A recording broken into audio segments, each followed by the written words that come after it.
Oh, see? Boom. There we go. There we go. Do that again. Do that again. Hey, what's going on, everybody? And thanks for joining us again. See, we're live. This is pure.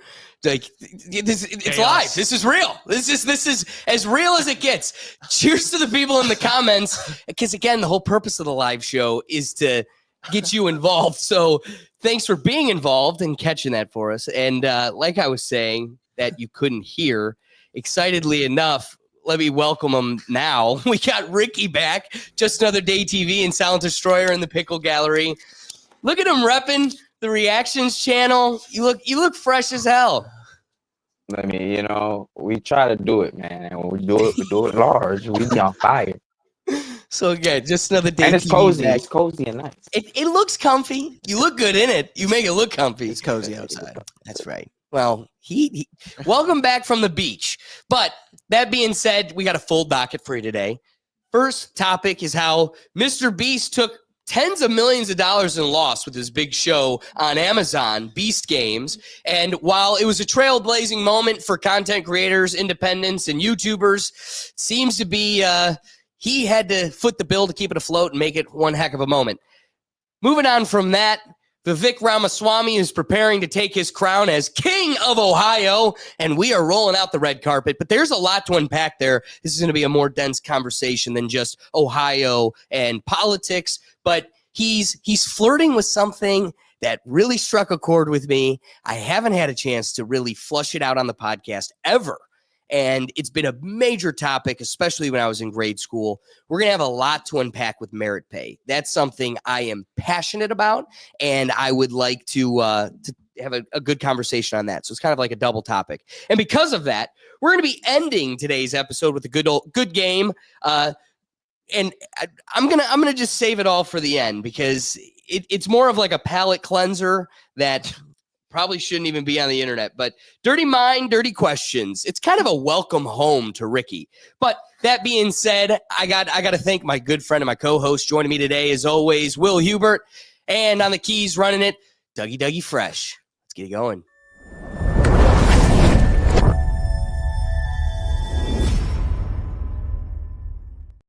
All right, so the last couple episodes, we've been kicking the episodes off with updates, and with Mr. Moss kind of slowing down, and I guess they returned Miss Onijah Robinson back home.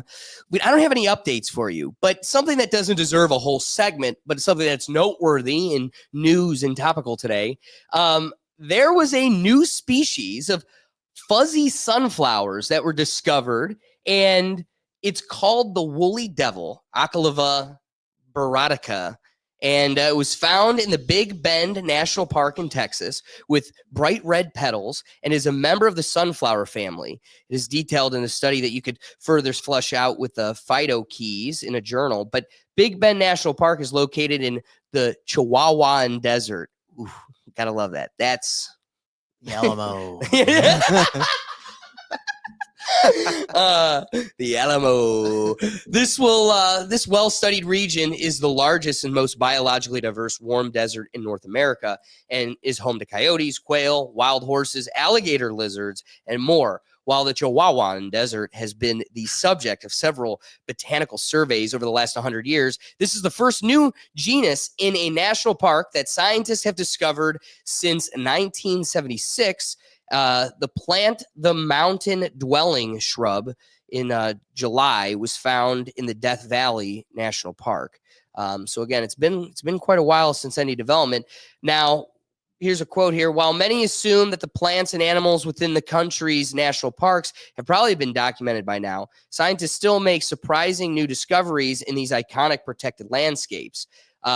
This was told to us by the author of the journal here. The team sequenced the plant's DNA and compared it with the other specimen in the California Academy. And one of the really cool, interesting things, again, is that like the ocean that we've only discovered or really explored 5% of, there is new things under our nose to be discovered on a daily basis. And this is such an I don't think I have the photo ready for us. Somehow I got it lost. But like, this photo does it no service. These are so tiny. And yet, look at how full of life. I mean, if this was 4 inches tall, you'd put it right next to your desk. But this thing is less than a centimeter. And some scientist that is combing the desert on a daily basis as a volunteer just stumbles upon this. And it's molecular. So imagine just like the grand landscape. Like for us to discover molecular, tiny little life, it takes a telescope.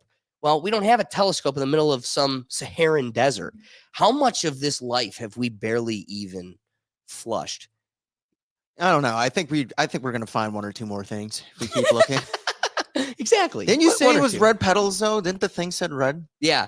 Here, I'll share the screen here because some of the HD ones are a lot more vibrant. But like, look at that. Okay, there we go. There we go. That Wow, that thing looks sweet. right?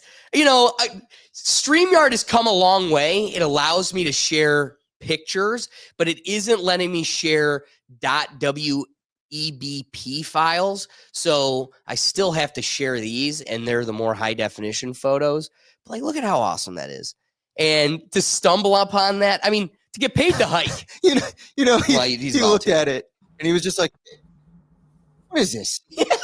Well, what is this?" Janice, get the And iPhone. he tripped. Oh, yeah. And his face was literally against the ground. Like, what is this? I've never seen this one. I'm for sure naming it after me. No, that's a woolly devil. Oh, fine. It's a woolly devil. Fine. What is this? Will's plant. This one's mine. This one's mine. I found it. All right. So, not an update, but a little bit of fun to kick off today's episode. But let's get into some hot, bigger news. Mr. Beast being someone that gets a lot of attention and everybody's either a critic or a dying loyal fan. One of the things that wraps up here is a groundbreaking show with Beast Games. Now, there were a lot of complaints that came out, which is natural. In just think statistics, out of 100, when you have over 500 people competing, of course you're going to have people that feel like their needs weren't met, the food wasn't good enough, all these. But that's natural. I'm in charge of an office of 17 and they're miserable about keeping everybody happy. So imagine having 500 people. You want to look at them and go, did you not want to compete for $5 million? Did I make you come here to my island in the middle of the Caribbean? No, shut up. Isn't this Beast Games? So like Squid Games, right? Well, think that's the part of the complaint is, listen to this. One of the major complaints, lady wanting to do a class action. I was led to believe that this was going to be like Squid Games, quote. That was part of the quote. This was about to be like Squid Games, and it would be evenly matched, both for all landscapes and types. However, this was a predominantly physical and athletic game, which favored the young males. And you're just like, Did you not see the show? Squid Games? Like, the old guy didn't win. Yeah, What are we doing? I don't recall any of the characters on Squid Games being like, I didn't feel fed enough. Well, they also said you don't have to be here. Yeah, I've avoided this story because I think Mr. Beast might be the devil or this new pagan saint of reality. I don't know. I don't want to make heads or tails on the guy yet. Something about him kind of creeps me out. But yeah, I heard Beast Games. I was like, oh, like Squid Games. And then obviously, I saw like some videos of like competition and it looked dumb. But I was like, hey, why not? Give the kid a show. I mean, he's got over $1 billion now. Yeah. Must be nice. Well, so let's get to the story then, right? How much money is he worth and all that comes up in a recent interview. So that's why it's catching headlines. Well, the big story here is that Mr. Beast with this groundbreaking TV show, which, dude, the guy's shoveling away money the whole episode. Not only are the sets like beyond grandiose, clearly cinema level expensive, but then on top of it, every episode is like 5 little side games of, I'll give you $100,000 if you just want to quit right now. And the guy's like, yeah, done. It's like let's look at, again, basic statistics. If I'm 1 out of 1,000 whittled down to 1 of 500, anything over 6 figures, 100 grand or more, I've won. Yeah. What are you talking about? And nobody died. That's what I signed up for. And I'm getting out like episode 3. Yeah. Yeah. Go have fun. So like there's instances where they so badly wanted this to be like Survivor. Yeah. But you know what's funny? You turn on a season of Survivor and it turns into an emotional investment.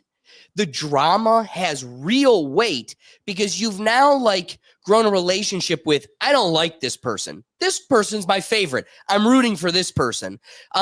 So when there's this drama back at the camp and Susan's talking about Bob, you have an emotional investment that makes it real drama. The problem is when you've got 500 people, and Mr. Beast has taken a lot of flack for this with his YouTube channel as of recent, there seems to be a common thread of manufactured drama because Jimmy wants the drama in his show, but he's creating shows that don't have the emotional long-term investment. They're all surface level. So we have to manufacture drama. So there's little games like, for people that have seen it, there's like the game at the island. 3 people left. And it's this, you had to shift the game style to create this like drama of like between the players emotionally pulling on each other's heartstrings. Help me. That person's a bad person. It becomes this thing. It's hyperinflated.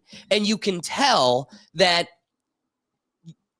I'm less engaged because you're trying to create a moment where I'm supposed to feel some dramatic sense. And I'm just laughing at these people's expense. And then that person's like, I've met them within 5 minutes. You're trying to make me feel bad. Then they're crying. And I'm like, just, oop. Sucks for you. Guess what? There's also 495 other people in the show that we're just going to click to the next frame for. So bye-bye. Yeah, you almost want to be like, okay, 2 questions. One, is the $5 million his money he's giving them? Well, you know what? What's your next question? Because the next question was like, all right, it wasn't really a question. It was just more like all right, Jimmy, if you want to do it that way, have it be $5 million and like 25 people. Dude, So here's the game. One of the side things is an island worth $1.2 million. And they go, what? oh, yeah. You could win the island? Time out.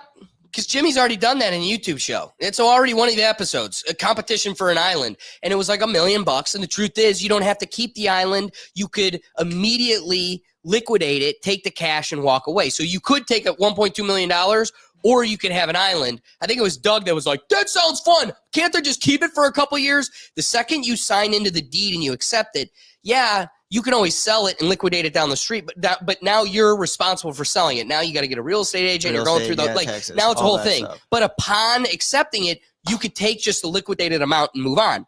It's already been done. But this is just a little side thing in the one little 2.5 episodes for the big grand, finale show. This is the big thing. So side island. They go, all right, there's like 500 of you. Whoever wants to, they take like 50 to go compete on this island. Here's the catch. There's only one person winning the island. That one person gets the $1.2 million island and gets to go back to the game and continue competing. Everybody else, if you lose, you're out. So you're risking now, not for the $5 million, but for the island. And if you win, you get to go back. So but you're 1 of 50 instead of 1 in 450. So the odds are a bit better, but it's going to be a bit tougher. The people that just were like, nah, I'm good, they got to just go hang out at some luxury island for probably a month, at least 2-3 weeks while they did the island recording. Don't these people have jobs? Dude, this is my job. I'm investing my future to be 10 of 500 people that walk away with some cash in this thing. Trust me, boss, it's worth it. Can I take the PTO? Come back to a gig? Dude. So again, think of like an all-inclusive resort. To pay for that for one person. To pay for that for all the people that aren't competing in the island. And then you're like, hey, guys, Business Insider. Turns out I lost tens of millions of dollars. Oh, so why did I talk about the island one? Because what's at stake? If you lose, you are out, right? It gets down to like 6 people left. They all, in the last competition, picked a number. So they all have a number. And he goes, here's the big twist. Starting with 1 and then going around to 5. I have $450,000. You can take it and leave right now. And then everybody, see ya, dude. I'm out of here, and you paid for it, sucker. That is Dude, what. that's exactly what I said. I'm like, I would take that run. I don't care. That's more than enough. $450,000. What did I just say? I'd take 100 and be like, I'm the winner. So the first guy's like, How do the people? I want to get on this island, dude. I want to play these games. They're the guys, him and Han, like at first, I don't know. Now it's probably, Jimmy's This is his YouTube dramatic- instinct dramatization. He's like, I don't know. Number 2 goes, dude, I would take that in a heartbeat. If you don't, I'm taking it. He's like, I'm taking it. You're like, and First guy.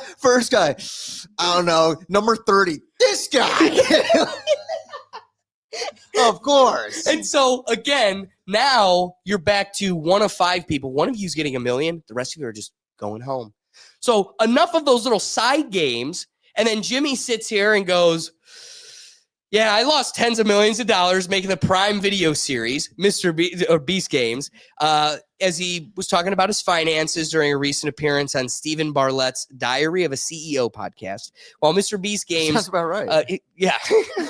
Oh, yeah. While Beast Games, which was released in December, became Amazon's biggest series debut in 2024, Mr. Beast said making it was not a good financial decision.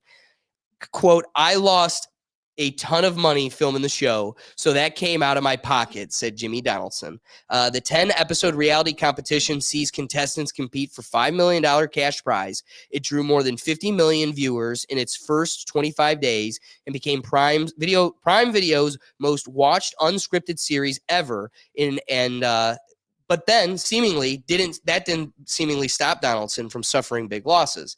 It lost tens of millions of dollars on that show. He said, quote, I'm an idiot. Despite his heavy losses, Donaldson, who confirmed that the show cost more than $100 million to make in total, he said he had no regrets. And again, really, even if it's a couple million, if you're worth almost $1 billion on paper and you have $100 million, you can exhaust for probably the greatest branding scheme ever. It's still worth it. Yeah. You still became the Nike of content creators. Yeah, but it's Quote, for me, it was about making season 1 as good as possible. I can let the YouTube community, I'm really struggling. I can't let the YouTube community down because creators don't have a good rep when it comes to doing stuff on streaming platforms. If I fail, it's over. No streaming platform is ever going to touch a YouTuber ever again. And then just a little bit later in the podcast, Bartlett just goes, hey, are you a billionaire? And the 26-year-old content creator with more than 360 million subscribers on YouTube said, on paper, yeah. But I mean, in my actual bank account, I have less than $1 million. That's how this shit works. And I'm just your humble billionaire. All right. They've been hanging in the wing patiently. Pickle Gallery, what do you guys make of this whole thing? Ricky, were you on that island? Yeah, is that where you were at? Nah, bro. I wish I would. Hey, Look, look, if I was on that island, bro, we all be shooting in Bora Bora right now, okay? We all be in Bora Bora, rethink life right now, all right? But not that, hey, them side bets, I'll just make it far enough to just get a 6-figure side bet and just take it and just live with what I got because ain't no guarantee. 1 out of 500, ain't no guarantees in life, man. If I see something right in front of me guaranteed, I'm taking it. I'm not really a gambling man, so. Man, how do we sign up for these shows? How do we, as Will said, how do we get on these shows, man? I've never do we found need out. to make YouTube? I'm gonna start making YouTube reels. I need to be on Mr. Beast Games. I need to be on Mr. Beast Games. I think it might work. Please, Yeah, every day, please. We need something like that. These games. Silent, were you at all in the Beast Games mode? I have only seen the episodes that he released on his YouTube channel. I never got to watch the show on Amazon, but I heard that it's really great and it's a lot of fun to watch. But if I were to actually participate, I would definitely not try to win at all, because there's a lot of really desperate people that have nothing better to do that will literally sit there for months. And unless you're also willing to, do nothing but the Beast games for months, then yeah, you probably shouldn't even sign up. And if you do sign up, you should probably take the first cash prize they offer you, honestly. And you get a lot of free stuff along the way too. So in the spirit of that, let me poll the room and ask the Pickle Gallery, and then we'll go to you guys in the studio here. There is an element that kicks off the show. Okay, so time out. I'm going to give a little metaphor to my foundation of my reasoning where I'd come out, laying the stage.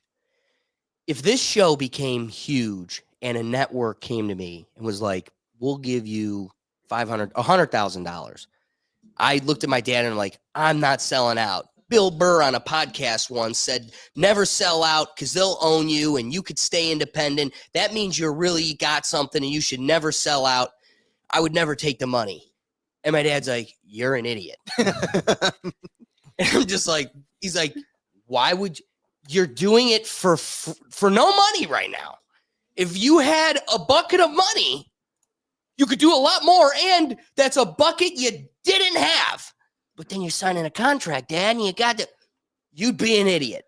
So, okay, there's the shadow of that glimmers over this, because there's this weird dynamic. I refuse to sell out. But at the same time, look at what Mr. Beast was able to build. He's bigger than Amazon, the platform. And it was because everything he got, he put into his platform, and it just cycled into itself. It grew and compounded on itself. So it's one of those, maybe I get the bucket to put it into the thing, to get a bigger bucket, to put it into the thing, to keep getting a bigger bucket, not for buckets of money, but to get... Listen, because of recent episodes and recent, dynamics of the show, we've got more people watching us than we had 3 months ago. So there's exciting elements to this where it's for the community more than it is for the buckets. So I ask this question because this kicks off the show, and I know what my dad would do. But interestingly enough, none of the people did what my dad would do. Maybe because you're that afraid of the cancel mob that would probably come after you. But I pose you this inquiry. He has the group divided into like 4. So again, I'm going to botch the numbers here because this was background noise. That's what this show should be to your life. It should be a background noise thing that you just got playing to itself, because that is probably the level of attention it deserves. So while it's playing to itself, let's just say there's 1,000 people, 800 people, which is crazy statistics that you could be 4 of 800. But they divide them into 4 or 3, sue me. Again, I didn't pay attention. So they divide them into 4 people. So now you've got 4 groups of 100, 200. How did they divide them? I don't know. I don't care. Maybe it was a competition. I wasn't paying attention. I know how. How? The he, she's, theys, and thems. Oh, Mr. Beast. One of them's represented by Chris, or what's the person's name? Chris. Yeah. Woo. All right. So they divide 800 people into 4. There's 4 groups of 200. They're all hanging out. And now they're left to pick amongst themselves a representative. And, Jimmy starts flavoring it with, make sure it's someone that you can trust, a good representative. You're giving them everything and they're going to be representing you and blah, blah, blah, blah, blah. So now these people are like, Susan, we're putting all our faith in you. And she's like, you can trust me. I'm not going to sell anybody out. I'm here for the people. I'm one of those. And they're like, okay. So they get the 4 representatives. And Jimmy goes, okay, I'm willing to give the representative $1 million to cut out their team. Just push this button, team's gone. Dude, no one pushed it. No one. Out of 800 people, that is the luckiest polling of people. I would think statistically 95% of people are like, boop. And you picked 4 out of 800 that are like, I can't do that. I'm here for the honor of my family. That could be a millionaire. Your little daughter could be a millionaire, but I don't want her seeing me on Prime Video looking like a scumbag. It blew my mind. To me, thank God I'm not in that space because I'm telling you on the internet, I wouldn't push it. But damn, I mean, you could ask some first, but yeah. What are you thinking, Ricky? Look, is this a competition or is this like our family retreat? You know what I mean? What do you mean? So like, I came here to compete for some money. I'm gonna compete, and if I have to do a little sneaky, that's part of the game. You know, you want drama, you will get drama, buddy. I'm sorry. all right, that's fair. Silent, what do you think?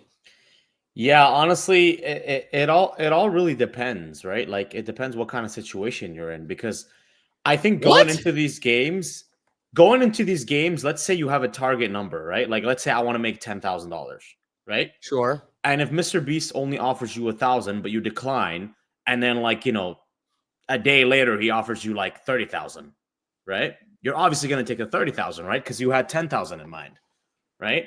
So if I were to hypothetically go to a Mr. Beast competition, I would of course have an X amount of number in my head before I even go in, right? Me personally.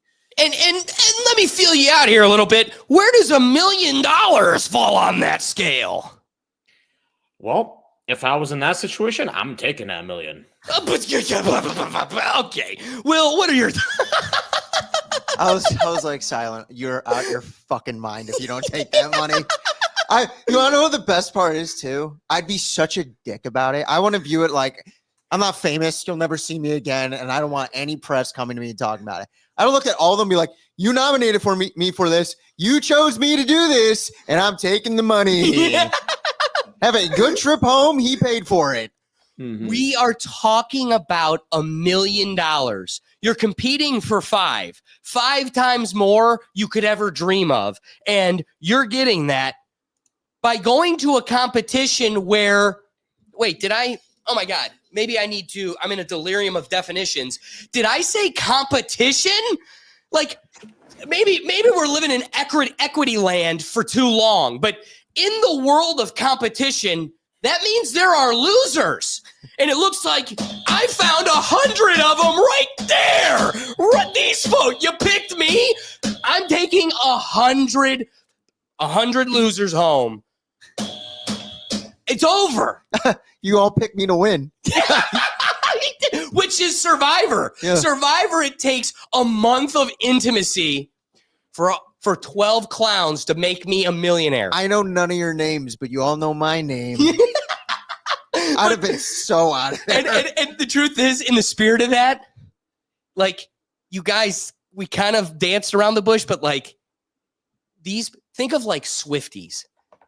The humans of the hive are so sensitive and scary that, like, I'd be concerned with being the one of four. Here's the thing. The second there's this guy, the guy that's like him and Han, he's like, like, I think everyone held out because you don't want to be the one guy. But the second you've got Billy, and he's just like, And you brought up Swifties too. I was like, so I started thinking about them. They would have nominated Taylor, and Taylor would have been like, that's the greatest point. She'd sell them out in her. Oh, none of my fans win again. They never do. and they'd stream her album the next day. Yeah, crying to it. She was so real for that. Yeah, she's so real for that. Wow. So, Mr. Beast lost millions. Doug, I'd ask you, but I know you're taking the money. Yeah, wait. Yeah, Doug, what are you taking? Dougie I'm Fresh. taking the money and run. That's more money than I could dream of making, probably. So Woo! I take it. I would. I'm surprised. They all said no. What cucks? Yeah. I hope you walked out I with think- $30,000. I think the reason people say no is because if you live in a big city, the average house in most big cities is way more than $1 million. So people have this like That's very pennies to warped me. up. Dude, can we agree? The guy Very- that's like, it's pennies to me is not competing at Beast Games.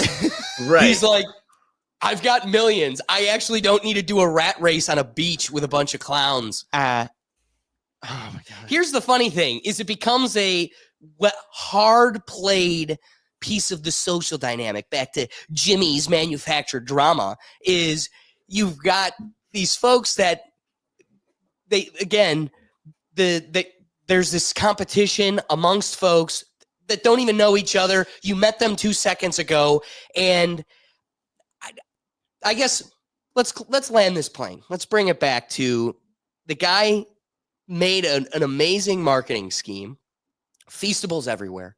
And that's probably why they didn't like dinner, because dinner was, today is chocolate peanut butter Feastables. No, it's mold.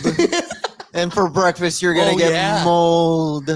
Ooh, yeah. Yeah. I love that they went there, were given that opportunity, and they were like, the food sucked. Shut up. Shut up. Right. I hate you. So it's a great pillar for like content creators. It's great to see that. Yeah. But it's also just this laughable moment where this guy can do no right. Videos of curing the blindness of 10 tribal cities in Africa. They're like, boo. Boo. Nerd. Yeah. Nerd. What a dork. Yeah. All right. Before I get to my wrapping thoughts, though, Pickle Gallery, Ricky, what are your thoughts? I think he probably make his money back. I don't know why he's complaining. Like after a year or so, he's gonna make his money back, and then next thing, he has the money. He's good. If I was one of those people, I'm being cutthroat. I ain't got time for it. Like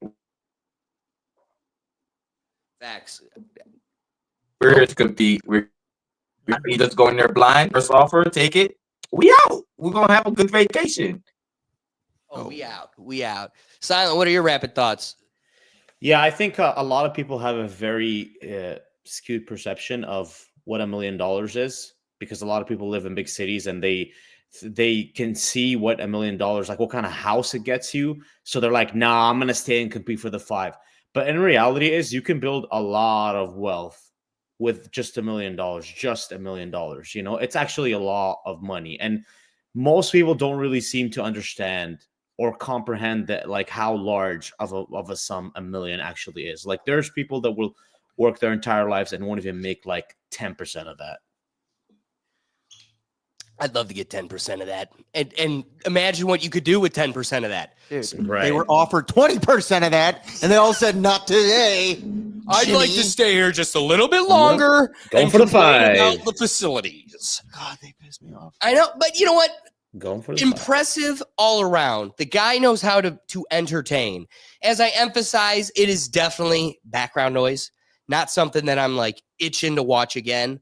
But with a lack of swirling content lately, it's a perfect, like, you know, mindless turn off and kick and relax. That being said, Jimmy, at some point it's going to get boring. It's the same thing. Fortunately for him, there's a market that just loves it. And this is exactly what they want. So give the people what they want. At the same time, the bigger you get, what we're seeing is the backlash just gets even bigger. You've grown to such a large scale that you've been able to absorb tens of millions of dollars in loss and mentally compartmentalize it as, well, but it's for the brand. It's a tax write-off. Exactly. Like, And so, boom, damn, I didn't even think, damn, I hate you for that. Wow. yeah, he just bitched on a podcast that he has a huge tax write-off now. Wow. And then at the end of it, he's like, yeah, I'm a Billy boy. Like, I'm a Billy boy. why do you think I started on this off? paper. Why do you think I started this off was, I can't tell if he's evil or the next pagan saint. Like, I don't know, but it Which pisses both me of off those either would way. be evil. I'm not happy about either. My hope is he makes so much money, he just disappears. Like with the backlash, like once it gets too much or like you get bored, just kind of drift away. I wouldn't blame him. We could only. He could actually disappear with that money. Oh, Like, easily. Literally just. You could buy a couple countries. If I saw Mr. Beast in person, I'd be like, that's a dude from Walmart. Like, this isn't like the most recognizable of people. I'd be like, Backpack Kid grew up. Backpack Rig grew up and then he hosted a bunch of people on an island. They all, and 4 of them said no to $1 million. Man, you hate to see that. All right. Well, I'm done with Mr. Beast. You're boring, dude. Get it together. Congrats to you. I wish I had that money. I'm hitting the button. Get it together to the Billy Boy. Yeah, Get your shit together. Get it together. Doug, rapid thoughts. I wish I could go on that show because they complain that it's physical, but it's like sounds like you got And Doug's offered a money. physical No, specimen. you say that though, but it sounds like you got offered a chance to get money at every turn. So it's like, screw it, that's more money than I came here with. You They ain't know? offering it to you. Dude. They're offering it to like the threats in the competition. Like, hey, really giving them a run for the money. You just won the last 2 competitions. You want to take $450,000? Doug's like, I'll do it. They're like, no. I do. I would be all on board though if his next show was a Fortnite style thing and he dropped people onto an island. They have to learn how to parachute.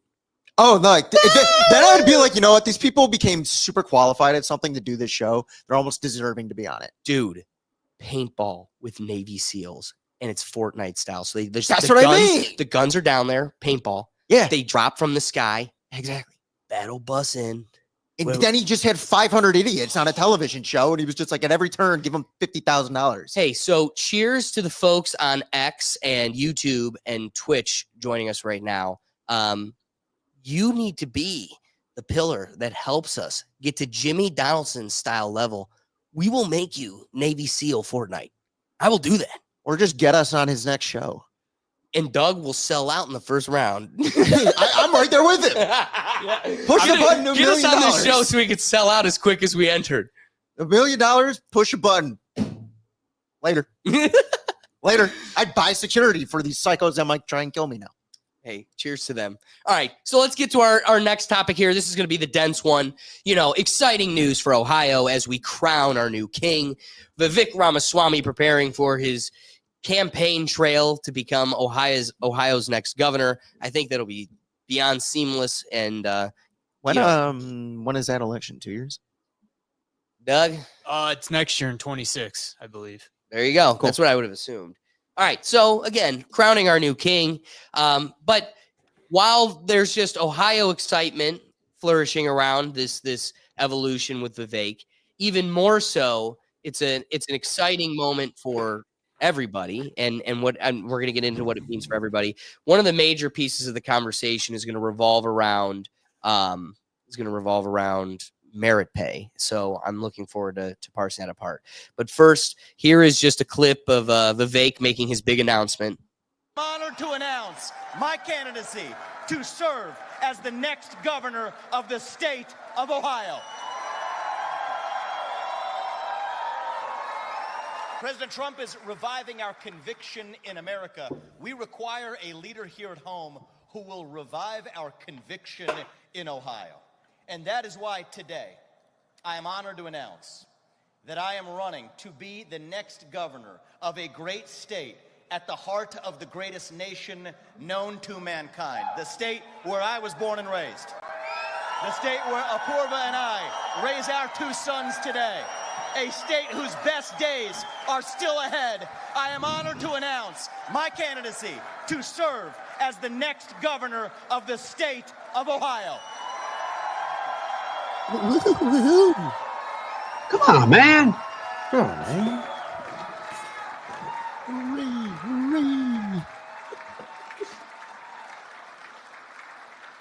I will lead Ohio to be the top state in the country to start and grow a new business. I will lead Ohio to be the top state in the country to raise a young family.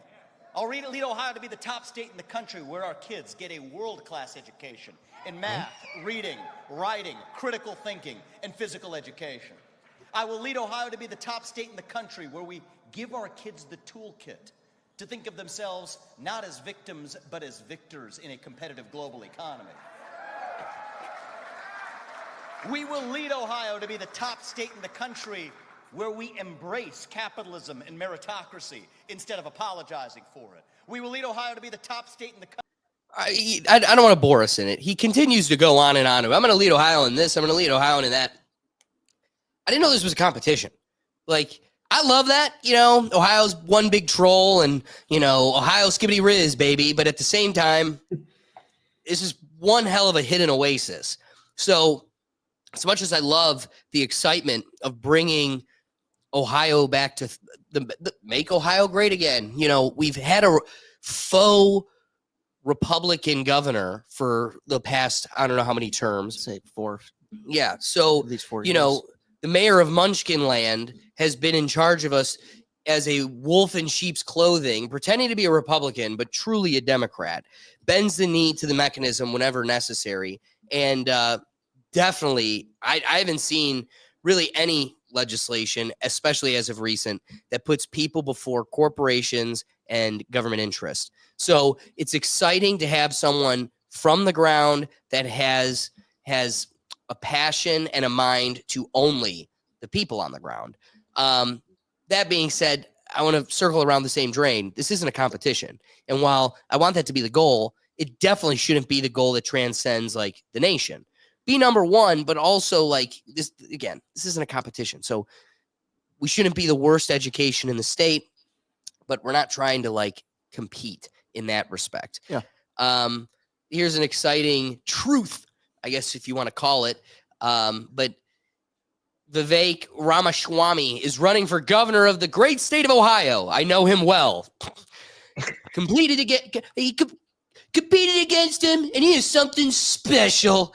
He's young, strong, and smart.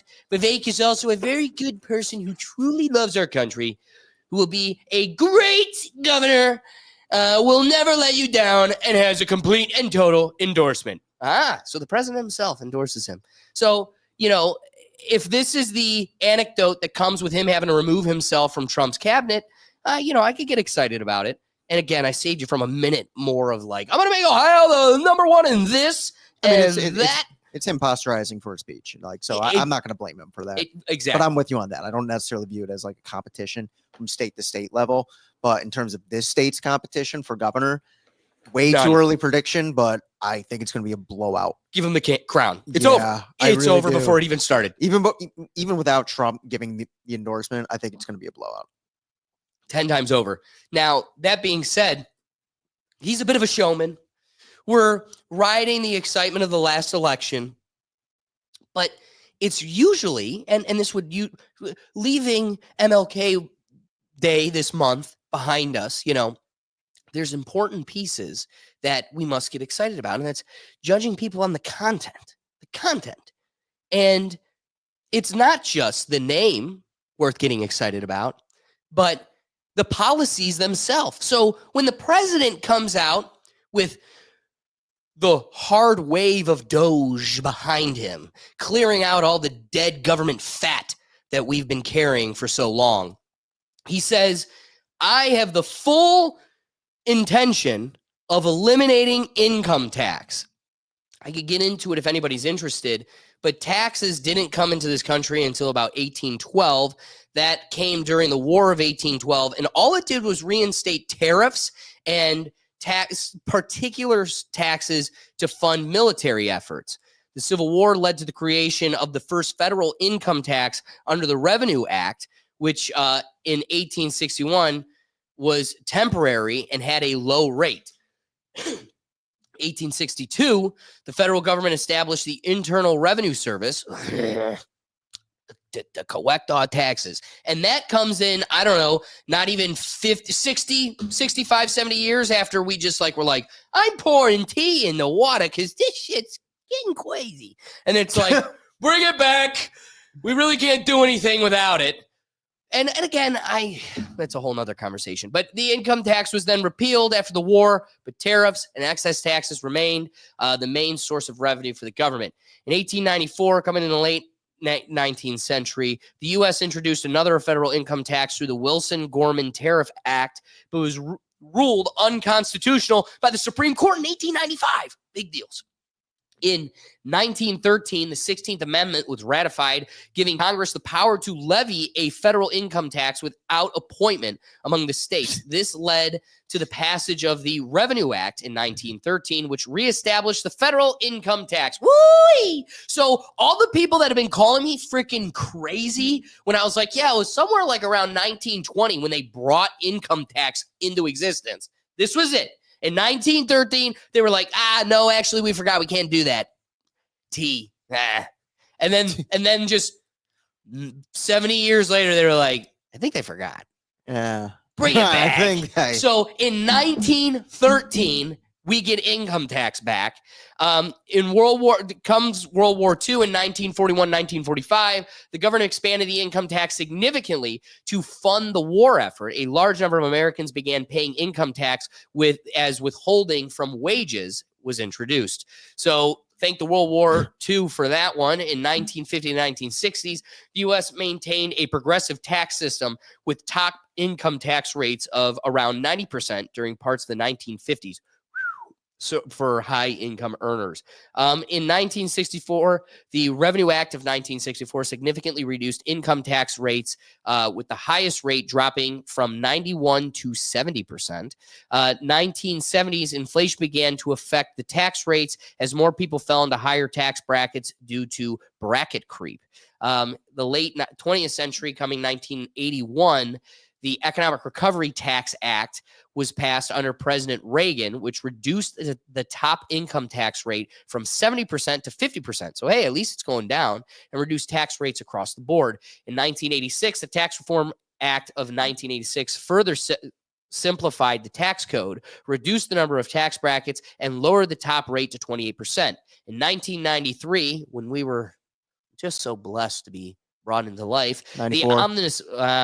Yeah, 94. Oh, you're outnumbered, bitch. Well, guess what? While you guys were You just brought in some bad news. stardust, I was brought into this life knowing that the Omnibus Budget Reconciliation Act under President Clinton raised the top income tax rate back to 39.6%. You ain't black. Wendy. 21st century, 2000s to present. 2001, the Economic Growth and Tax Relief Reconciliation Act under President George W. Bush began reducing income tax rates, including cuts for high income tax earners. 2003, the Jobs Growth Tax Relief Reconciliation Act extended tax cuts and reduced the tax rates on dividends and capital gains. Oh no, and the fun doesn't stop there. In 2009 to 2010, in response to the Great Recession, President Obama extended Bush era tax cuts for most Americans, but allowed higher rates for the wealthiest taxpayers. In 2017, the Tax Cuts Jobs Act under President Trump significantly lowered corporate tax rates from 35% to 21%, and temporarily reduced individual income tax rates, including dropping to the rate of 37%. Dude, that started at 91%. Trump was able to get to 37%. Nice. 2021. Awful.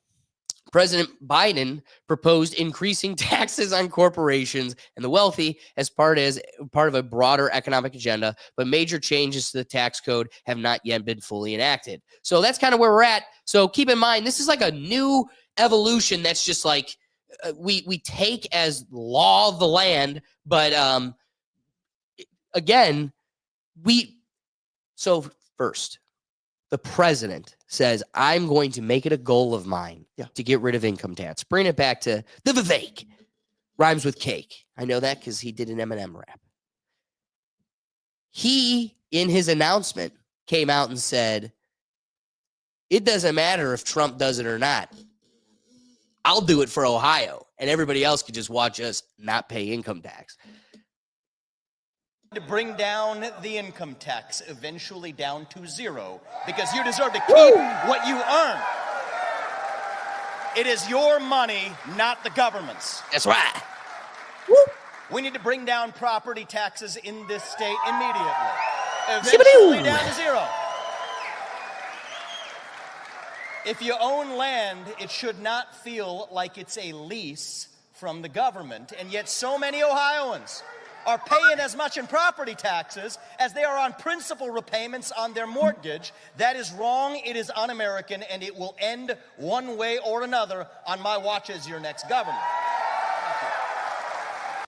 Piggybacking off of that, don't forget the number of states that still had landowners paying real estate taxes while they were putting an eviction stay, barring them from kicking out leeches on society. But that's neither here nor there. So before I flip it to the guy, the homies here in the studio, Pickle Gallery, what are your thoughts on this whole deal?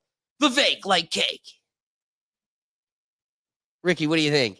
You're an Ohioan at heart. I'm Ohio. I'll move back. Massachusetts is one of the Come back highest just tax, to vote. It's one of the highest tax states, man. They tax the F out of us over here in Massachusetts. Massachusetts. That's what you get for being neighbors with Biden. And for You want to share an yeah, island with the homie? That's what you get. true, on, but man. like, hey, if Trump take away income tax, I'll fuck with it. Hey, whatever to keep a little extra money in my pocket, I'll take it. Whatever to keep a little extra money in my pocket, I'll take it. Shoot. Silent, what do you think? Yeah. Oh, wait, whoa. You can't pause for that long. Hey, I remember I said in the group chat, like, if he does this and I don't know if we're not going to talk about it, but the $5,000 You refund would thing say every it. year That's what I too. was gonna bring it in. If he does that, bro, Democrats better like assassinate these niggas Dude, or something. I don't the know. libs will They never ain't winning again. recover. They'll never win again, bro. Okay, if everybody gets if everybody that pays taxes, right, functioning member of societies, get a check for $5,000, and I get to double my paycheck, no income tax, it just doubles. And I've already got a mortgage in a world where nobody had double their paycheck. Like the housing market, everything's going to inflate. But I was kicking myself because it's a seller's market. Interests haven't recovered since Biden. I'm paying double in interest rates on my mortgage than what other people were paying during the pandemic, because when the market was down, man, it was like 1 to 3%, and I'm here paying 6 to 8%. Could you imagine being locked in at a house in this market where it's at currently? Freeze it. Everybody's losing half a paycheck. Boom. This cost at 6%. I don't care, whatever percent. And then you double the economy's paycheck. All the functioning members with play Monopoly money doubled their play money. Everything's going to be impacted. But my internal echo chamber of life, like it's one of those, like, get a house, like get a mortgage before this goes away, because you're going to have a little insulary bubble of before the world doubled the Monopoly money playing in the game. And now I'm going to live high on the hog. So it's like, how do you recover from that? How do you look somebody in the inner city that's like, wait, you're telling me the big, bad, evil racists that gave me a paycheck during the pandemic, then you took control and were like, hey, we told you we'd like to do those things, but we can't. I don't know what he was doing. You can't afford eggs when we're in charge. Eggs were good when he was in charge, but for some reason it's our pals. Our pals are just asking for too much money. I got to give Ukraine way too much money. I'd love to cut you a check. I know you've got poisonous water. I know a hurricane just butt mucked you, but I just don't got the cash. And then this guy walks in, he's like, I cut all the dead weight. I'm going to give you $5,000 and I'm going to double your paycheck. But I hate everybody. How do you recover from that? Easily.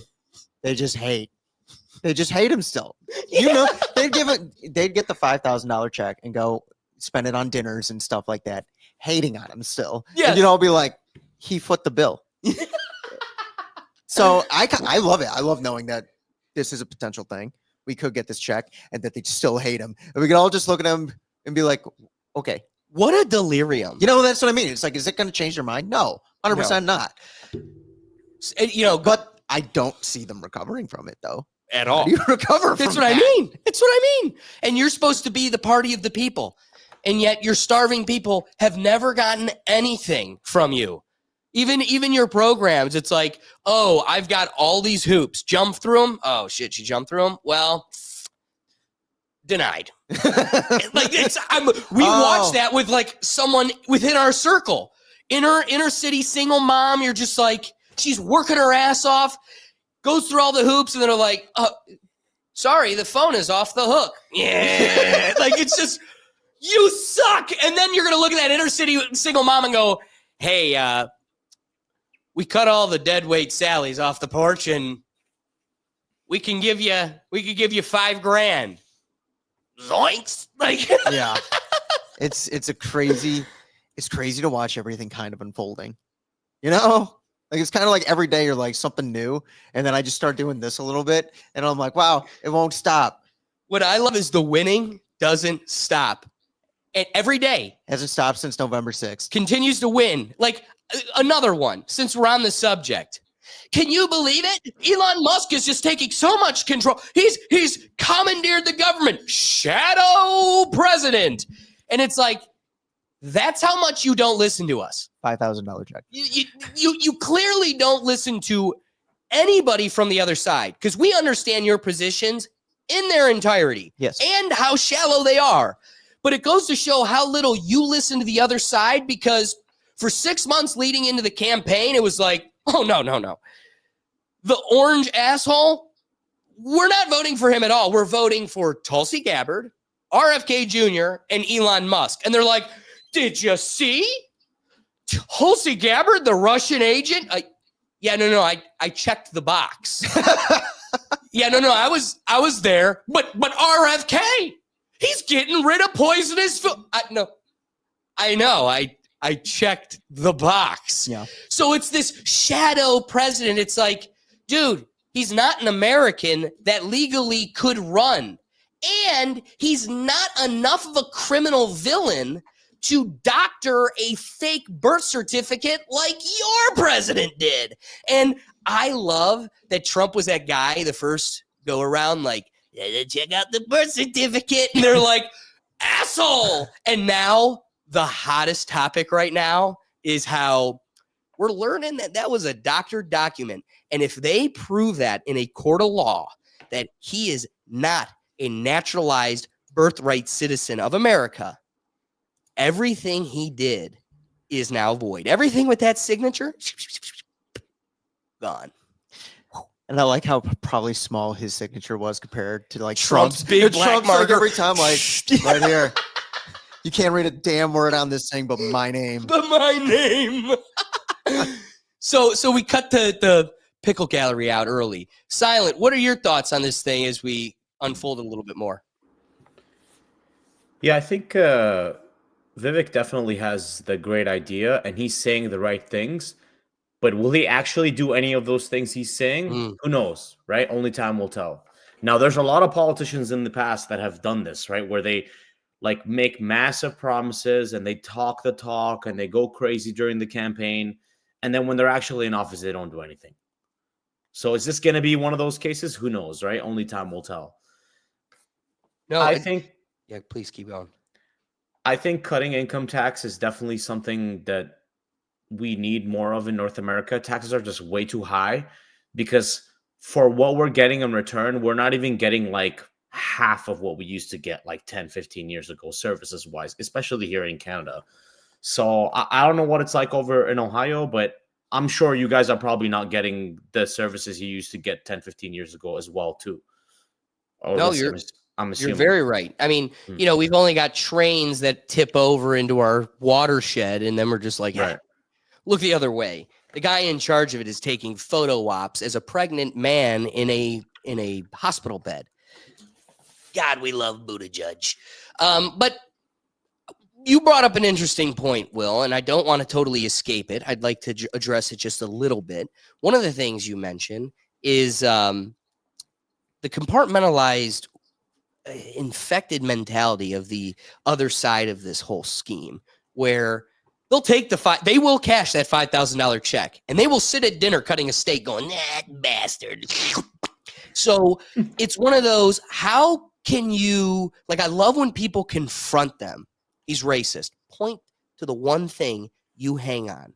And it's either a dead issue that's been disproven, or they go, I don't know. There are so many videos of people on the streets interviewing, and nobody's got an answer. Elon Musk is bad. Why? Do you know how many videos of that I've seen in the last couple of weeks of just like, he's a fascist? What makes him a fascist? Can you point to one thing that, if it isn't the my heart goes out to you thing, they've got nothing. And well, they just got me now too. I was given an example. But see, Guilty by association. that's what I'm saying. These guys are sticky wickets. But in regards to the mental gymnastics of the infected, did you see breaking just yesterday? Some guys, I think it was New York, he's on the streets. And are you familiar with Joy Reid? Oh, 100%. Yeah. Did you know Joy Reid lost her show? Yes. And, because there's no audience there and people are sick of you. I'm praying The View is next. Oh, that'd be beautiful. So they removed her. She's in this like video crying of like, my poor followers, they're gonna be left out to dry and gobble ghoul. Well, here's what's funny. She was caught on the street by this guy, and well, I'll just let the video speak for itself. Wait, just wondering, do you think people with Trump derangement syndrome know they have it? And second question, did you steal Trump's haircut or did he steal yours? Cultural appropriation haircut right there. She didn't like that too much. Wow. He gets her for stealing Trump's haircut. And do you think people with Trump derangement syndrome know they have it? You're a fucking idiot. It's perfect. That's the best answer. Got him. Yeah. But like, I mean, that question right there, it's like, do I think they have? No, like they fully believe. And, you know, shit, like, don't let me change your mind. I don't want to waste my time trying to do that. Well, you know, it's like having bad breath. Everybody smells it but you. Yeah, right? exactly. Like we all know Ooh, what I you like that got one. cooking Yeah. but you. Yeah. And the sad part is you could be the head of an entire business and everyone around you thinks the other way. You created an environment where nobody can question you. And so your ideas are never challenged and you just get to believe. And it's a delirium that never gets challenged. Here's how you know your breath doesn't stink, right? Keeping with the metaphor. If I continue to challenge myself and continue to challenge my ideas, I know I'm not holding on to poisonous or stinky ideas because I continue to run up to people and can you smell my breath? Because I don't need to be right. I just need my mouth clean. So, and every time I have a mind stimulating, idea challenging dialogue, I know somebody smelled my breath. Mhm. And at least this person's saying it ain't stinky. And the more of those I have, the better and stronger my ideas become. But they don't do that. Their breath smells like poo-poo. And every time I ask people to smell my breath, they say my breath smells like poo-poo. So instead of doing something about my breath or continuing to challenge that, I'm just going to stop having people smell my breath. And the people out here smelling breaths and having dialogues, I'm going to shut them off because I think people will find out I got stinky breath. Yeah. It's a sad world. So one last final topic that hangs on the Vivek Ramaswamy piece as he excites Ohioans, but this is a grander, bigger one that I've been dying to address here on the Rethink Tank, and it is merit pay. When I was in grade school, it was something that I was significantly passionate about. I went to a public school, and here is the universal law I experienced as I would write papers and challenge teachers' ideas. I loved talking about and explaining the need for merit pay. You know who fucking loved it? The best teachers I'll never forget. You know who hated it? The dead fucking weight that should never have caught a paycheck. So the idea alone weeds out the truth. And so for those at home that are going, all right, you're going on a diatribe here, kid. What is merit pay? Merit pay, also called pay for performance, is a compensation system where employees receive a salary increase or bonus based on their individual performance, meaning high-performing employees are rewarded with higher pay compared to those with lower performance levels. It's a way for companies or organizations to recognize and incentivize top performers. So again, if you want to attract high performance, reward high performance, create a system where competition flourishes the best, merit pay would be the system, especially in education systems where folks tend to become complacent and they tend to at the end have a poor and sometimes infectious impression on our youth, aka our future. So first, here's a clip from Vivek Ramaswamy's speech where he's talking about enhancing the public education system, and then I'll take that into a merit pay clip. Level, to the level of Arizona and Iowa. So every kid, no matter what zip code they're born in, from the inner city to our rural communities to our suburbs, can get the best possible education they can dream for themselves. And that includes not just private schools and charter schools, but even homeschooling as a viable option for parents who desire it.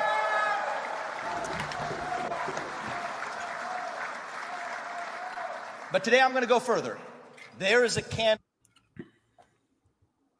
of what great conservatives have been doing across the rest of the country, and in some cases we need to catch up, and we will. But we're also going to lead the country in making sure that our public schools are able to compete and equipped to compete with the best of the alternatives. That means, first of all, that our kids are safe in our schools. Get it out, Vivek. As your next governor, I will ensure that we use our dedicated base of police officers to ensure that we have at least one of them in every school in this state with the proper training needed to be there. Thank you. And I've met many of those police officers. All right, so that's just talking about public enhancement across the board, but then he transitions that directly into merit pay and our education system itself. Actually showing up to school. We have a chronic absenteeism problem in this state, and it's only gotten worse after the COVID-19 school closures. I will pledge this to you. As your next governor, never again will we bend the knee to an Anthony Fauci knockoff who allowed our public schools to be closed. Who is also ironically running too. It's not acceptable. She owes those kids an apology in our public schools. Why he made that comment. We're going to stand for the achievement of our students, from the sports fields to the classroom, to pursue excellence in every domain. And to that end, I will lead Ohio to be the first state in the country that adopts the most common sense reform required to allow our public schools to compete.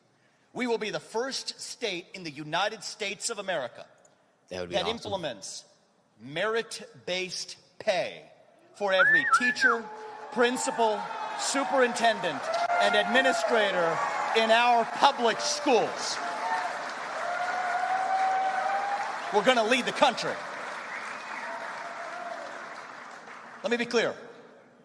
I'm not going to seek picking a fight with the teachers' unions, but I will do whatever is required to stand for the achievement of our students.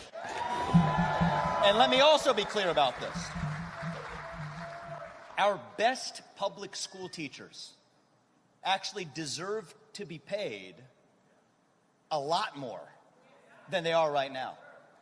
I think of Mrs. Kinney for me in the 6th grade at Robert E. Lucas Intermediate School, Rellis, in the Princeton School District, not far from where we are right now. Great public school, had a magnet program. I switched into there in 6th grade. She caused me to see in myself things I didn't know I had in me, the potential that she unlocked by lighting a fire under my feet, to actually believe in myself, to achieve the things that I would have otherwise imagined impossible. She changed my life. I don't think I would have lived the American dream without her, and I would be thanking her here in person today, but for the fact that she died in a tragic accident a couple of years ago. Sam? We need more teachers like Mrs. Kinney. But we're not attracting the very best anymore because there is no meritocracy in compensation. With merit-based compensation, Ohio will be a magnet for the best educators across the country. We owe it to our kids that the very best... So there's a lot of merit to that point. You attract the best. Competition requires the best to surface. There's a lot of pushback on these points. So I want to flush out a lot of the common contentions on both the pro and the negative side of merit pay, and then I'll flip it to the Pickle Gallery. So looking at, contention supporting merit pay, there's incentives for teachers' performance, and that's kind of the first and most pivotal point. Merit pay rewards high-performing teachers, motivating them to improve their teaching strategies and student outcomes. Now, a contention against this, and we'll get to that, a lot of people say one of the major problems against merit pay is how do you measure this? And so if the measurement is a test or a state exam, well, then you're incentivizing teachers to teach the test and not actually knowledge gained. But that is a term that I coined that I want to emphasize as I create an argument. The thing you're seeking out is knowledge gained. And I think that is a measurable goal. In addition, it attracts and retains high-quality educators. Competitive salaries based on performance can attract top talent and retain the best teachers in the profession. It also improves student achievement. Studies suggest that performance-based pay can lead to higher student test scores by encouraging effective teaching methods. It also encourages innovation in teaching. Teachers are more likely to experiment with new teaching techniques and personalized learning strategies if they know their efforts will be rewarded. One of the other major problems that comes from teachers in the mundane routine, you've got a teacher that has taught 10th grade chemistry for the 15th year.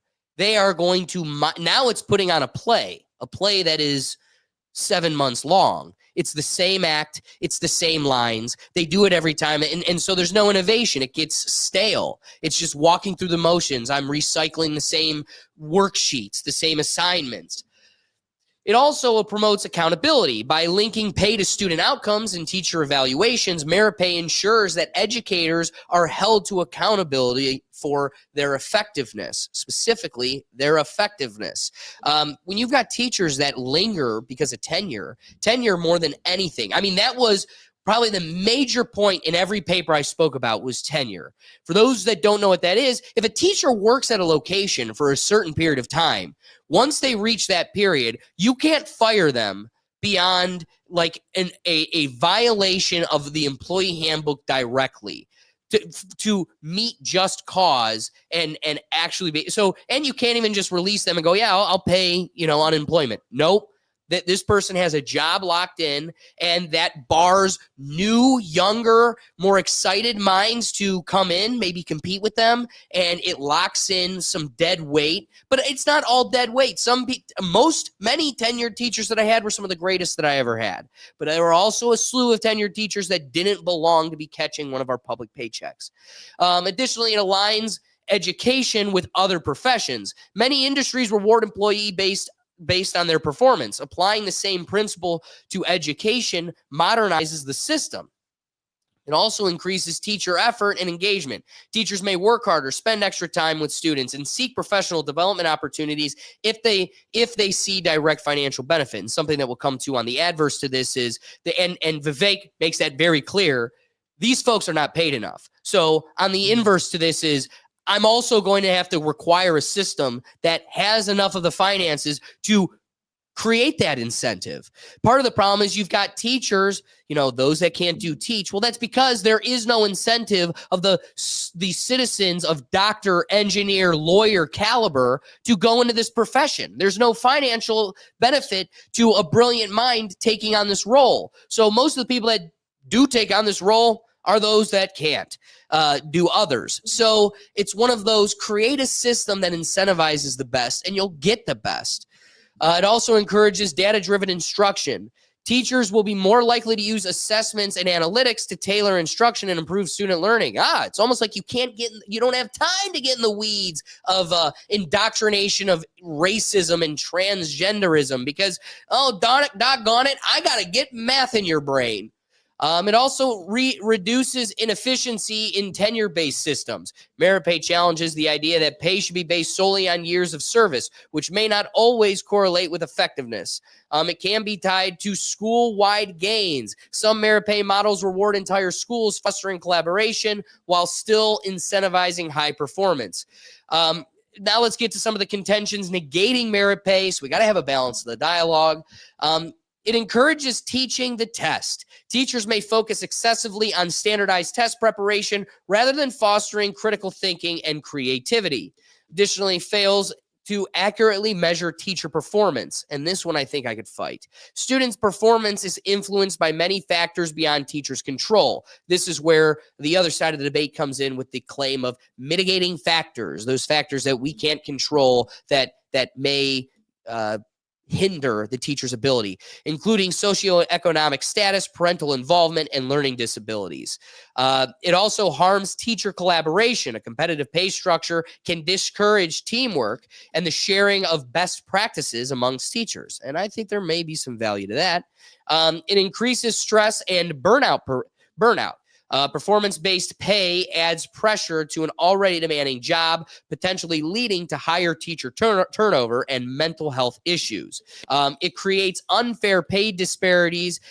Teachers in wealthier schools may have an easier time achieving high student outcomes than those in underfunded districts, leading to inequitable pay structures. But that is why the system that I would propose would emphasize, as I said earlier, knowledge gained. Because one of the things that they love to harp on is, what about the teacher that gets to have the honor students versus the struggling students?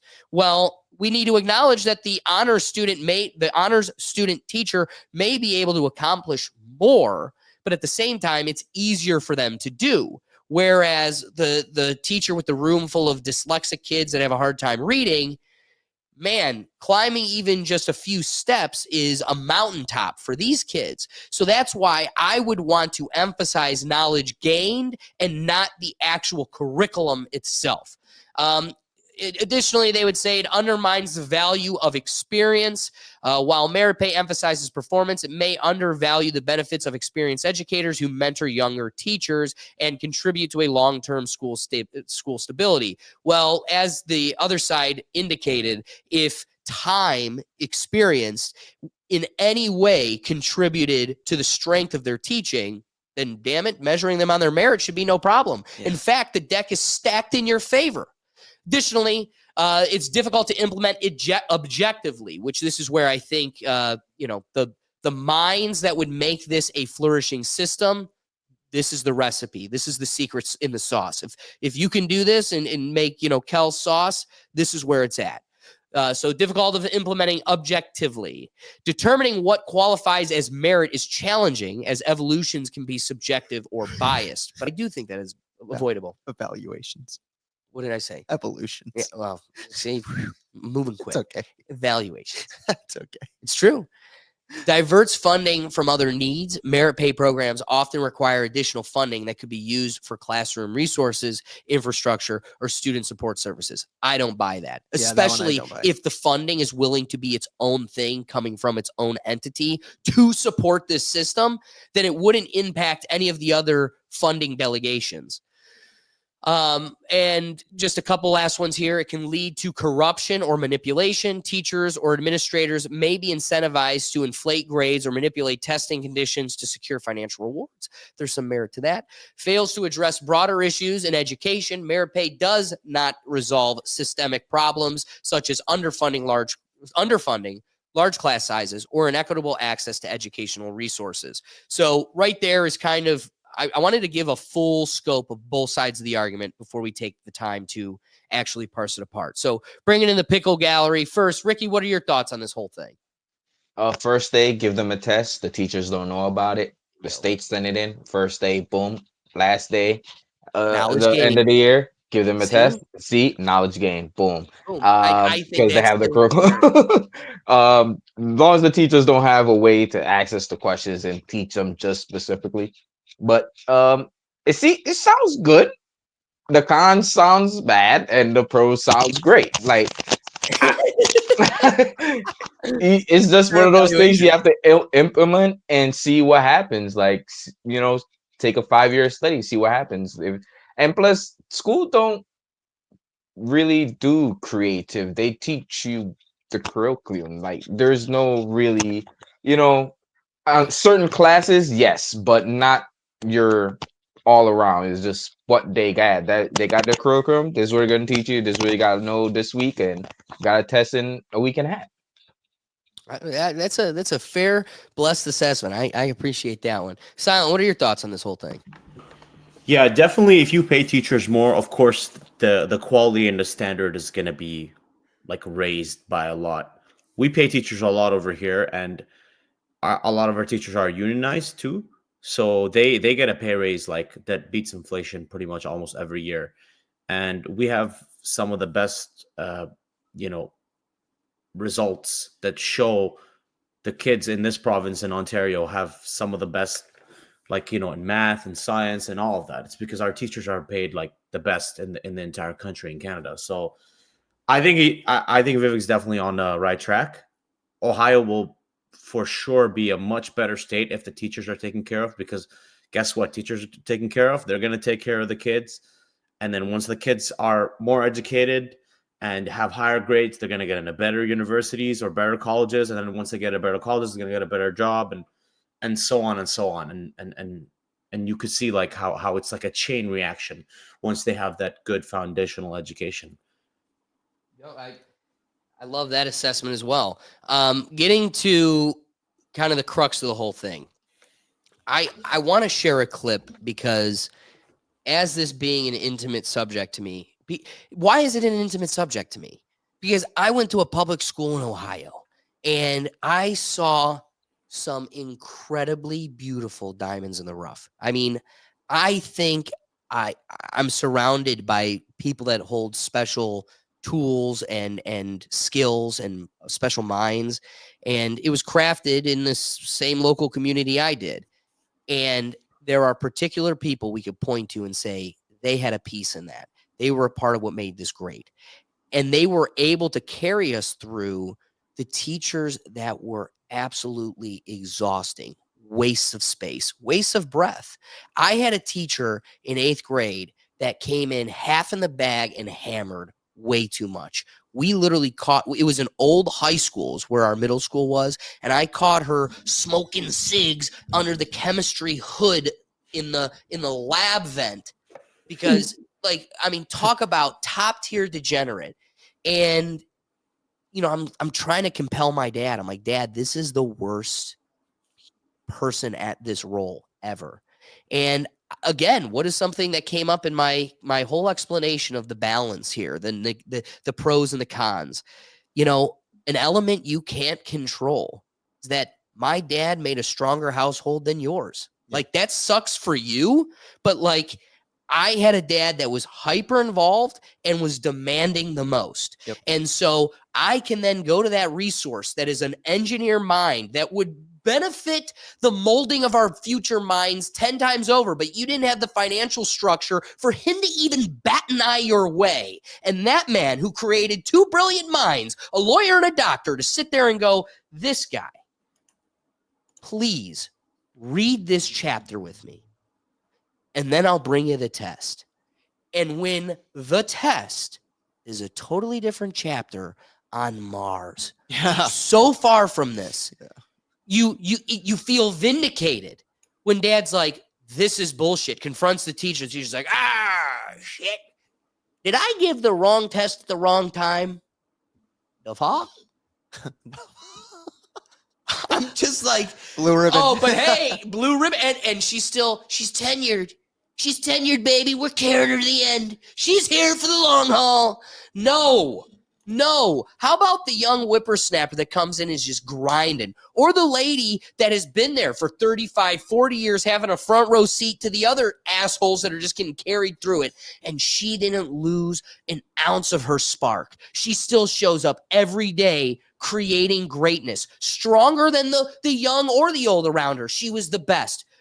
Why does she not deserve more? Especially when we all admit we're scraping the bottom of the barrel what we're giving them to begin with. Oh, yeah, you want to decorate your classroom? You want to provide the students with a strong, paperwork, tools, pencils, all that. Yeah, you got to pay for that. What? I'm telling you. All right. So, here, this being something intimate to me because I had a front row seat to the chaos and watching, it's kind of like doing Our Father in front of somebody who's possessed, just like The Exorcist. Like, you bring up merit pay against an idiot who's teaching and knows deep down, they won't tell themselves they're an idiot, but their soul's like, shit, dog, we are retarded. When you slip merit pay their way, just kind of like a cartoon smells pie, just merit pay goes past their nose, exorcism. But the second the person that's incredible at molding minds and creating the future had an impact on every person they blessed. Watch a starving public school teacher start salivating. I have a front row seat to dumbass Janice for the last 15 years. She's tenured. And you're telling me I could get a bonus? Yeah, I'm taking it in a heartbeat. So I cast this next little piece of this segment with this disclosure. I concede 10 times over, this is coming from what has become a dampened resource. There's a shadow or cask of shame that comes with this resource. But what's funny is this political representative made an impact with me before all the shame came with it. Okay. At the peak of this person's political experience, they were an authority. They brought New Jersey to its highest heights. I loved being able to quote this person. There's so much. This person has given so much content on this. And so we go back 20, 25 years to see this clip back at his sharpest. Now he's about 300, maybe 400 pounds heavier. But we're going to flip this to Chris Christie, who caught the mind of a 16, 17-year-old Alexander Gergat and boy, spoke a religion of truth I have yet to shed. So this is Chris Christie giving his explanation on why schools need to be implementing merit pay. Nowhere else in American society do we believe that everyone should be paid the same just for getting up in the morning. Teachers in New Jersey get a raise in September when they fog up the mirror. You're alive, you get your raise. Whether you're outstanding, whether you're average, or whether you're ineffective.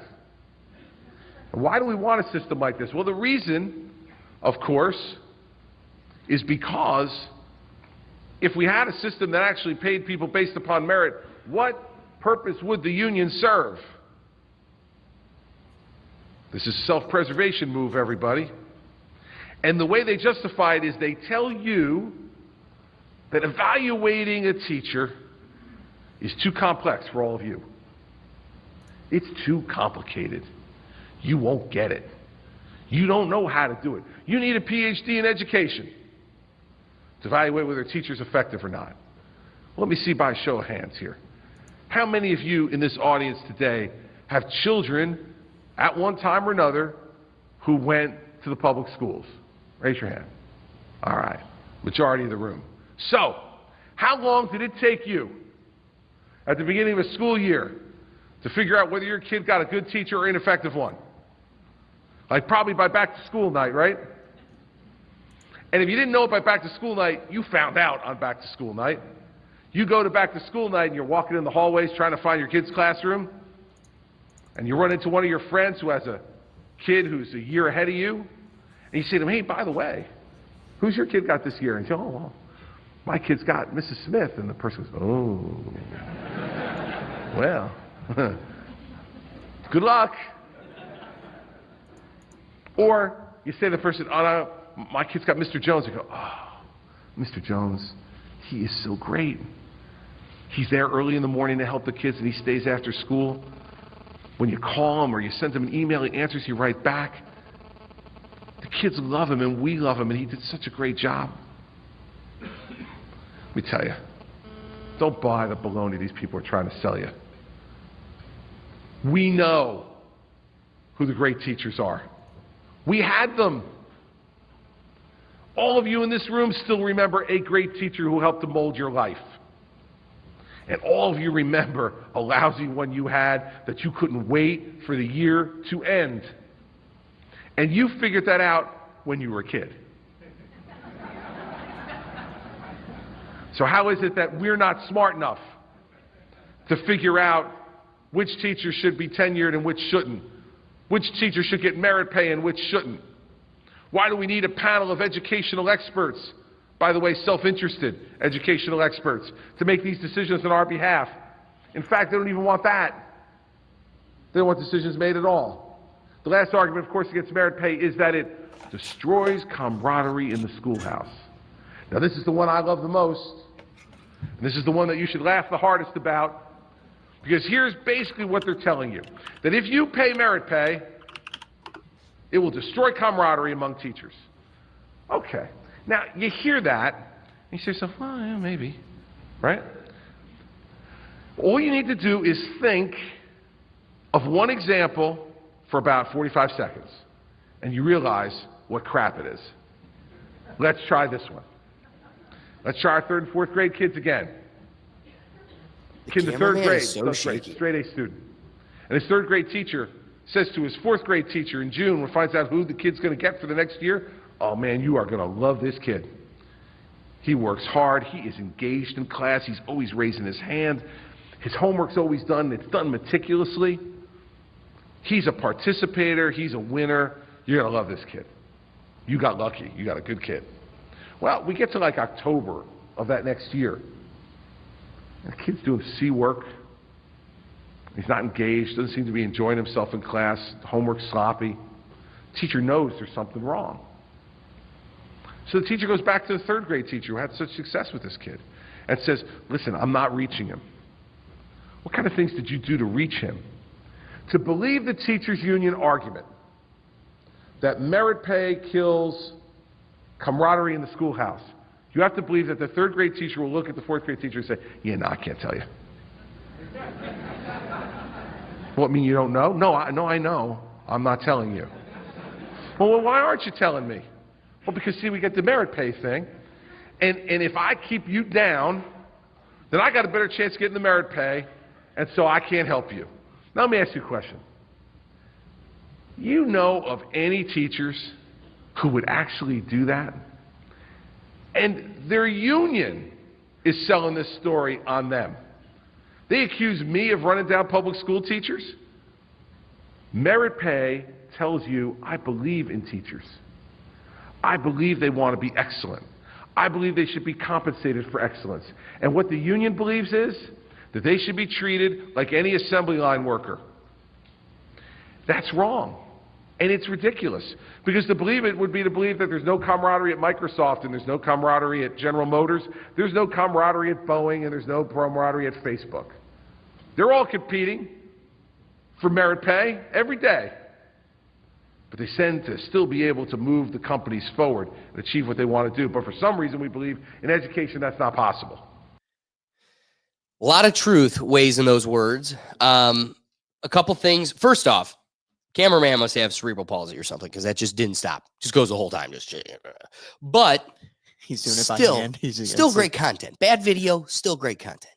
Yeah, he's just a guy holding the cell phone, trying his best. But when it comes to the heart of the points, things that need to be addressed, well, this is going to have a negative impact on low-income communities. It's not, especially if you implement the system in which the way Ricky suggested.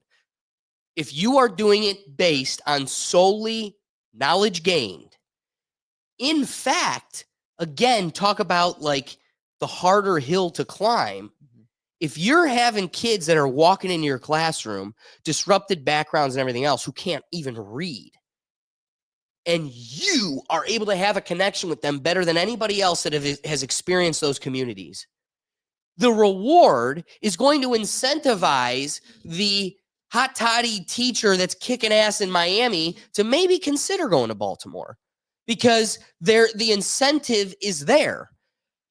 That being said, we kind of were chatting during that clip, and one of the things that Will brought up that totally struck a point with me, and I'm like, I think they are going to resist merit pay as much as possible.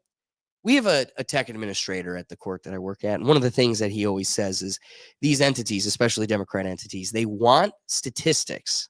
They want the numbers. We're paying all the money to collect all the numbers and do the thing, but the thing they detest, they fear and shame and hide from analytics. They want statistics, but they don't want analytics because they want the numbers, but damn it, they don't like what the numbers tell them, right? 13%, 80%, that whole fraction. It's a whole funny number people hate when you talk about.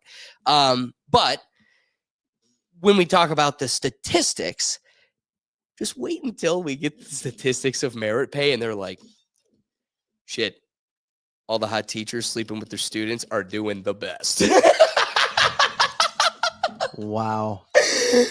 You hate it because it's true. Wow. I mean, you got to be real. You were way more awake and paying way more attention in Mrs. Miller's class than like Mrs. Schumacher's. You're just like, is he? I'm awake. What do you want, Teach? I brought you an apple. I hate apples. I got it. That's the fuck. It's true though. And that's what I'm saying. So, we have some fun, some yucks. I do think the numbers might say something, though. And truthfully, maybe this is worth curating because the numbers will say something. Is it going to say all the hot teachers are the best? No, maybe not. That's just a funny anecdote, but it might. But it's definitely going to tell us something, and that could tell us what works, what doesn't, how to adjust, how to excel in areas that we're failing in. Things that I think need to be addressed. Okay, so the low-income communities, I think when you create an incentive-based system, it draws them actually into the more difficult communities. And while the hill may be higher to climb in these types of communities, it incentivizes those most apt to do it. Next, they'd want you to have to address, and I would agree as I'm kind of theorizing this and talking it out with everyone here, one of the things that does hammer or hit home is competition amongst teachers. I mean, Chris Christie nails it. This doesn't stifle success at Microsoft. This doesn't stifle success at really any other corporation. So it shows incentivizing the best to excel and rewarding performance does pay off in a competitive sense. So first, like Ricky said, man, if all the good contentions work, it's great. Yeah. But some of the other negatives sound pretty bad.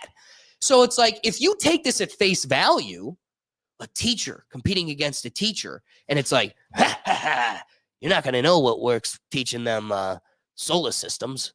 So that's a bad thing. We like it when teachers come together and go, this is what connects with students. This is what we need to use. And he's talking about solar systems. While on its surface, I agree. Oh my God, that's a problem. At the same time, now that teacher has a significantly stronger incentive, one, to outdo you maybe, but even more so to be the best at it. So I don't get to just kick back. Mr. Smith, he loves the solar system. And Mr. Smith, he does all the research. I'm going to wait for him because we confer, because the union loves that. We protect it. That's where the future lies. I'll sit back and wait for Mr. Johnson to tell me what to do. Here, I don't get to just sit back and wait for Mr. Johnson to make the next step in the science department. Mm-hmm. No, I have to be on top of my game. I'm trying to, where competition at its surface first gives you the knee-jerk reaction of, ooh. At the same time, force people to be their best, and guess what you end up getting? Maybe at the behest of the worst, you get the best. That's what you get. So I don't know. I want to flip it to the Pickle Gallery because me and Chris, the big bellies, we've had a lot to say. What do you got for us, Silent?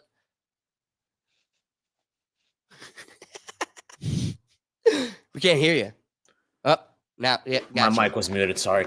It's one of those things that has clearly worked out in other industries, and I'm very surprised that it's taken this long to even be discussed in the education sector, because I know a lot of universities also do that as well, where based on how well your students perform and based on how many people you have actually passing your class and actually learning and taking the test and like getting a certain grade on the test that they take at the end of the year, you get a bonus. Every time a student gets like B+ or A-, you get a bonus, and then you get extra pay each year that gets increased.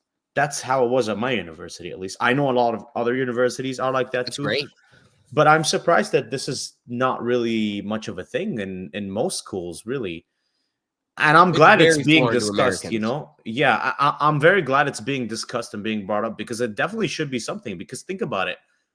A lot of teachers already work so hard when their pay is crap. So imagine if you actually compensate them handsomely, and then you tell them that when they do better and when they do really well, they're going to be compensated even more on top of whatever they're being compensated. Like, think of all of the positive things that can happen. And that's just a win-win for everybody. The teachers want to work harder. The students want to pass and get really good grades too, so that they can, especially if they like teachers, support the teachers. Like, yeah, I like Mrs. Smith. I'm going to get an A+ in her class because I know she's going to get a bonus because if I get an A+, like, fair. That was the case for me. a lot of So real quick, are you saying you're like? I'm serious. Like I a lot hate of Mrs. Johnson. I'm a failing. lot of really good teachers I had. I worked extra hard in their class because I knew they were gonna get a good bonus at the end if I did well. But you gotta always you know? think the totality So- adverse. Are you not worried about somebody purposely tanking just to kill Mrs. Smith's? She's buying too many pies. See, I thought that was the case, but then it's like when the teacher does such a great job and you actually come to class and actually pay attention, actually understand, and actually learn, how can you even be mad? You know what I mean? Like you can't. You just can't. It's impossible. I would love though if What? a bunch of kids just tanked a teacher. That's what I'm saying. Like that would be hysterical. Yeah. Ricky, what are your thoughts on merit pay? I got more questions than answer or even solutions. Yeah, like let's hear it. how okay, the money. Yeah, keep me like this. I like this. Like I'm talking to you. Who get this money? Okay, the district get 250K, right? Boom. It's from pre-K till 12th grade. How much does each teacher get? Like, I have more questions than So again, I love you making this point because here's the strongest point when it comes to merit pay.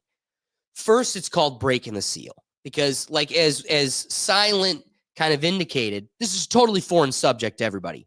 Vivek is quite literally, I think, the first American politician I've ever seen talk about merit pay beyond Chris Christie. When Will goes, hey man, Chris Christie doesn't look that skinny here. You know, it's fun. It's like, yeah, that's still 200 pounds ago. So when you look at Chris Christie, you go 200 pounds ago, 20 years ago, he's the last one to make a hard push. I'm an Ohioan, excited for the country, drawing upon the last politician hailing from the little dangly thing of New Jersey. Like, you know what I mean? This is such a foreign subject. So first, you want to break the seal, make people aware of merit pay, get people talking about it, because guess who's the only people in this conversation? Teachers unions. Yeah. And when they control the dialogue and make sure you're ignorant to it, they get to hide from the reality check that merit pay inevitably brings. So first, it's making people aware of it. It's making this a common dialogue. Make the person that one goes, man, I hate the education system, and I really, really hate when Orange Man is just, defunding the education department and ba-da-da-da-da. And it's like, but what do you know about this subject? Nothing. Okay, so let's get you a little bit away from nothing. Give you just a little bit of something, which is a consideration of a totally different system of doing this. One, cut all the wasted money that's just being dumped in the lost corners of the ethos of our education system. Hone it into where it matters. Performance. Good damn performance. Okay, so this...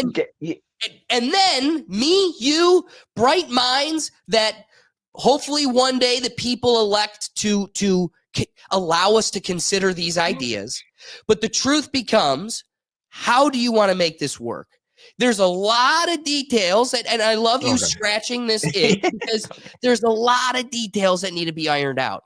Amongst those is what it should look like. And in that little hiatus as we're listening to Chris Christie, one of the things that he emphasized that I'm glad you presented the opportunity that I need to emphasize this.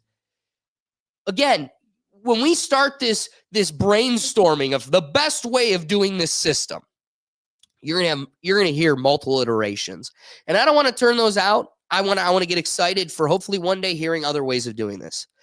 I've thought on this quite a bit, and this would be how I would do it.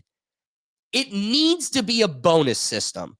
The second it is these people's pay, that's where you get cutthroatery. That's where this becomes a tainted system. Mm-hmm. Create a basic pay and then create a bonus. And if I really want to negate the potential for inter-competition, where a teacher intimate to this same department is trying to cut another arm or, diminish the opportunities of another colleague so they could flourish. How do I fight that problem even more beyond just the bonus system? My suggestion would be a school bonus. Mm-hmm. So you do an independent individual statewide bonus for teachers at each school or across. You got to do it for each school, obviously, because they're not getting paid enough as it is. So bonuses for the school independently for each teacher. And then a large bonus for the school itself. We chuckle at being the blue ribbon school, but if you could continue on a cyclic basis, show knowledge gained across the board, even the bottom rungs are still doing the bare minimum enough that beats the others, there's your reward. I want to be the best in the school, but I also need to be the best, this school to be the best. Yeah. So I think that's how you negate that problem. It should be in a bonus presentation. And Dude, you what? just like worded it like they're like NFL contracts. but they should be. I mean, Like is a this little bit, America? yeah. Where are we? Like, I'm with it. I'm not in communist Russia. Like, I mean, Ohio just voted to get rid of the non-compete stuff. yeah, Like, you can't have that in a contract no more. that's a good thing. Yeah. Right? Do we agree? Yeah. So getting rid of non-compete clauses. So keeping the market competitive. So that way your employer, like, it's not even just ensuring we have the best employees. Now it's requiring that your employer keeps conditions competitive with the market you're in. Wow, that doesn't sound too terrible. No. So, we might need to get to a point where we land this plane because I have one raunchy, disgusting game to welcome Ricky back to the show with. So, Silent gave us our thoughts. Ricky, do you have any other final thoughts? Nah, I was just going into details. Like, if they come up with these and bringing us to the ideas, they should like have some type of example and propose. But we didn't look in it or nothing. Like some type. Give us some type of format to look at while you break the glass seal and get this in our brain. All right. So I give you. Yeah, you did. You did. All the questions I had. What do you think of that version of it? That's it. That's perfect. Because everything you were saying, I was like, yep, the school. If you want to take a rate competition, make sure the school get a bonus as well. And trickle down. Trickle down. I like that. All right. So I've clearly made my whole thought kind of the thread that has seamed this merit pay topic together. So I flip it to you, Will. What are your wrapping thoughts on this whole thing? You kind of summed it up. I mean, I'll be honest. I've never really considered merit. Doug. I've never really considered merit for it. Like it just, but I never, I guess, like analyze my teachers like you did back in school. But it's probably, kind of tells a story of me. Just didn't care enough. But now that like I'm older, it's like I like the idea of treating them like NFL contracts, and like after like 2-3 years, they're up for free agency. You like send them to another school. Yeah, well, and again, that would be when you present the problem of inner city communities that would be the opposite problem. Right. They'd actually have the most cap to bring in the best talent. I love it. It's true. I love it. James Washington High School. You draft someone from Brecksville. I love that. Yes. Just watch it. You get like a newspaper and it like lists where they're going. Mrs. Crow goes from Brecksville to Glenville. Yeah. I'm here to kick ass. I have faith in her. She'd be able to do it. She'd be the, here's the Absolutely truth. nail it. And for anybody listening, go check out the Rethink Tank podcast, our podcast that comes out bi-weekly. And one of my favorite episodes to date is my geometry teacher, who quite literally, Mrs. Crow, would be the richest lady on this planet. I don't think there's a student that had her, regardless of demographic or education level, that wouldn't tell you she was the greatest She was the mind best. crafter ever. Mind crafter Yeah. ever. I didn't have her. Yeah, you got cheated. And guess what? In a world where merit pay incentivizes greatness, there would have been a greater push for you to experience people like her, if not her herself. Doug, wrapping thoughts. I mean, I can definitely think of some teachers that shouldn't, like, just like you've mentioned, like I can think of teachers that deserved it, and I can think of teachers that don't Should be deserve their kicked. job. Yeah. Kick the can. And Mrs. Crow, though, she was one of them. Loved her. And it's not like she was like she taught any differently. She was just a great teacher. She taught. She actually taught. She taught me life. Yeah, she Miss actually. Nakata. Yeah, she was just like a teacher, but I don't know. She was great, unanimously, like you said. So there are teachers out there that deserve more. I don't think it will really ever happen because the unions pretty much are too powerful. But okay, So- Doug, let me wrestle with that point. I want to wrestle that with you a little bit. You tell me The unions are too powerful. So let me flip the question back to you. Would you not then also agree that this even more incentivizes a need for it because you just said they're insanely last level Bowser too strong? You're telling me that doesn't mean we shouldn't, I don't know, rein back the power of the teachers union a bit? Like that's where the dialogue around tenure and everything else, that's the crux of it is. Well, I think we should get rid of tenure, but like the union will still be a thing though. Like it's there for the teachers, so that would still be a Unfortunately, I thing. don't So know even how if to we get rid of got rid of tenure somehow in an agreement, union's still there. Union's going to have a say on all the contracts. They always want more money. They always want to make sure every teacher in the union gets their fare. Problem is like they always threaten they'll do a strike. Honestly, let them strike. I think schools could find enough people that want to do that would be a teacher. Hell, I would teach disagree. history. If Brexville went I on don't think strike so. tomorrow, I'd teach history. I'd be all I for just it. disagree with we'd find enough teachers. We wouldn't.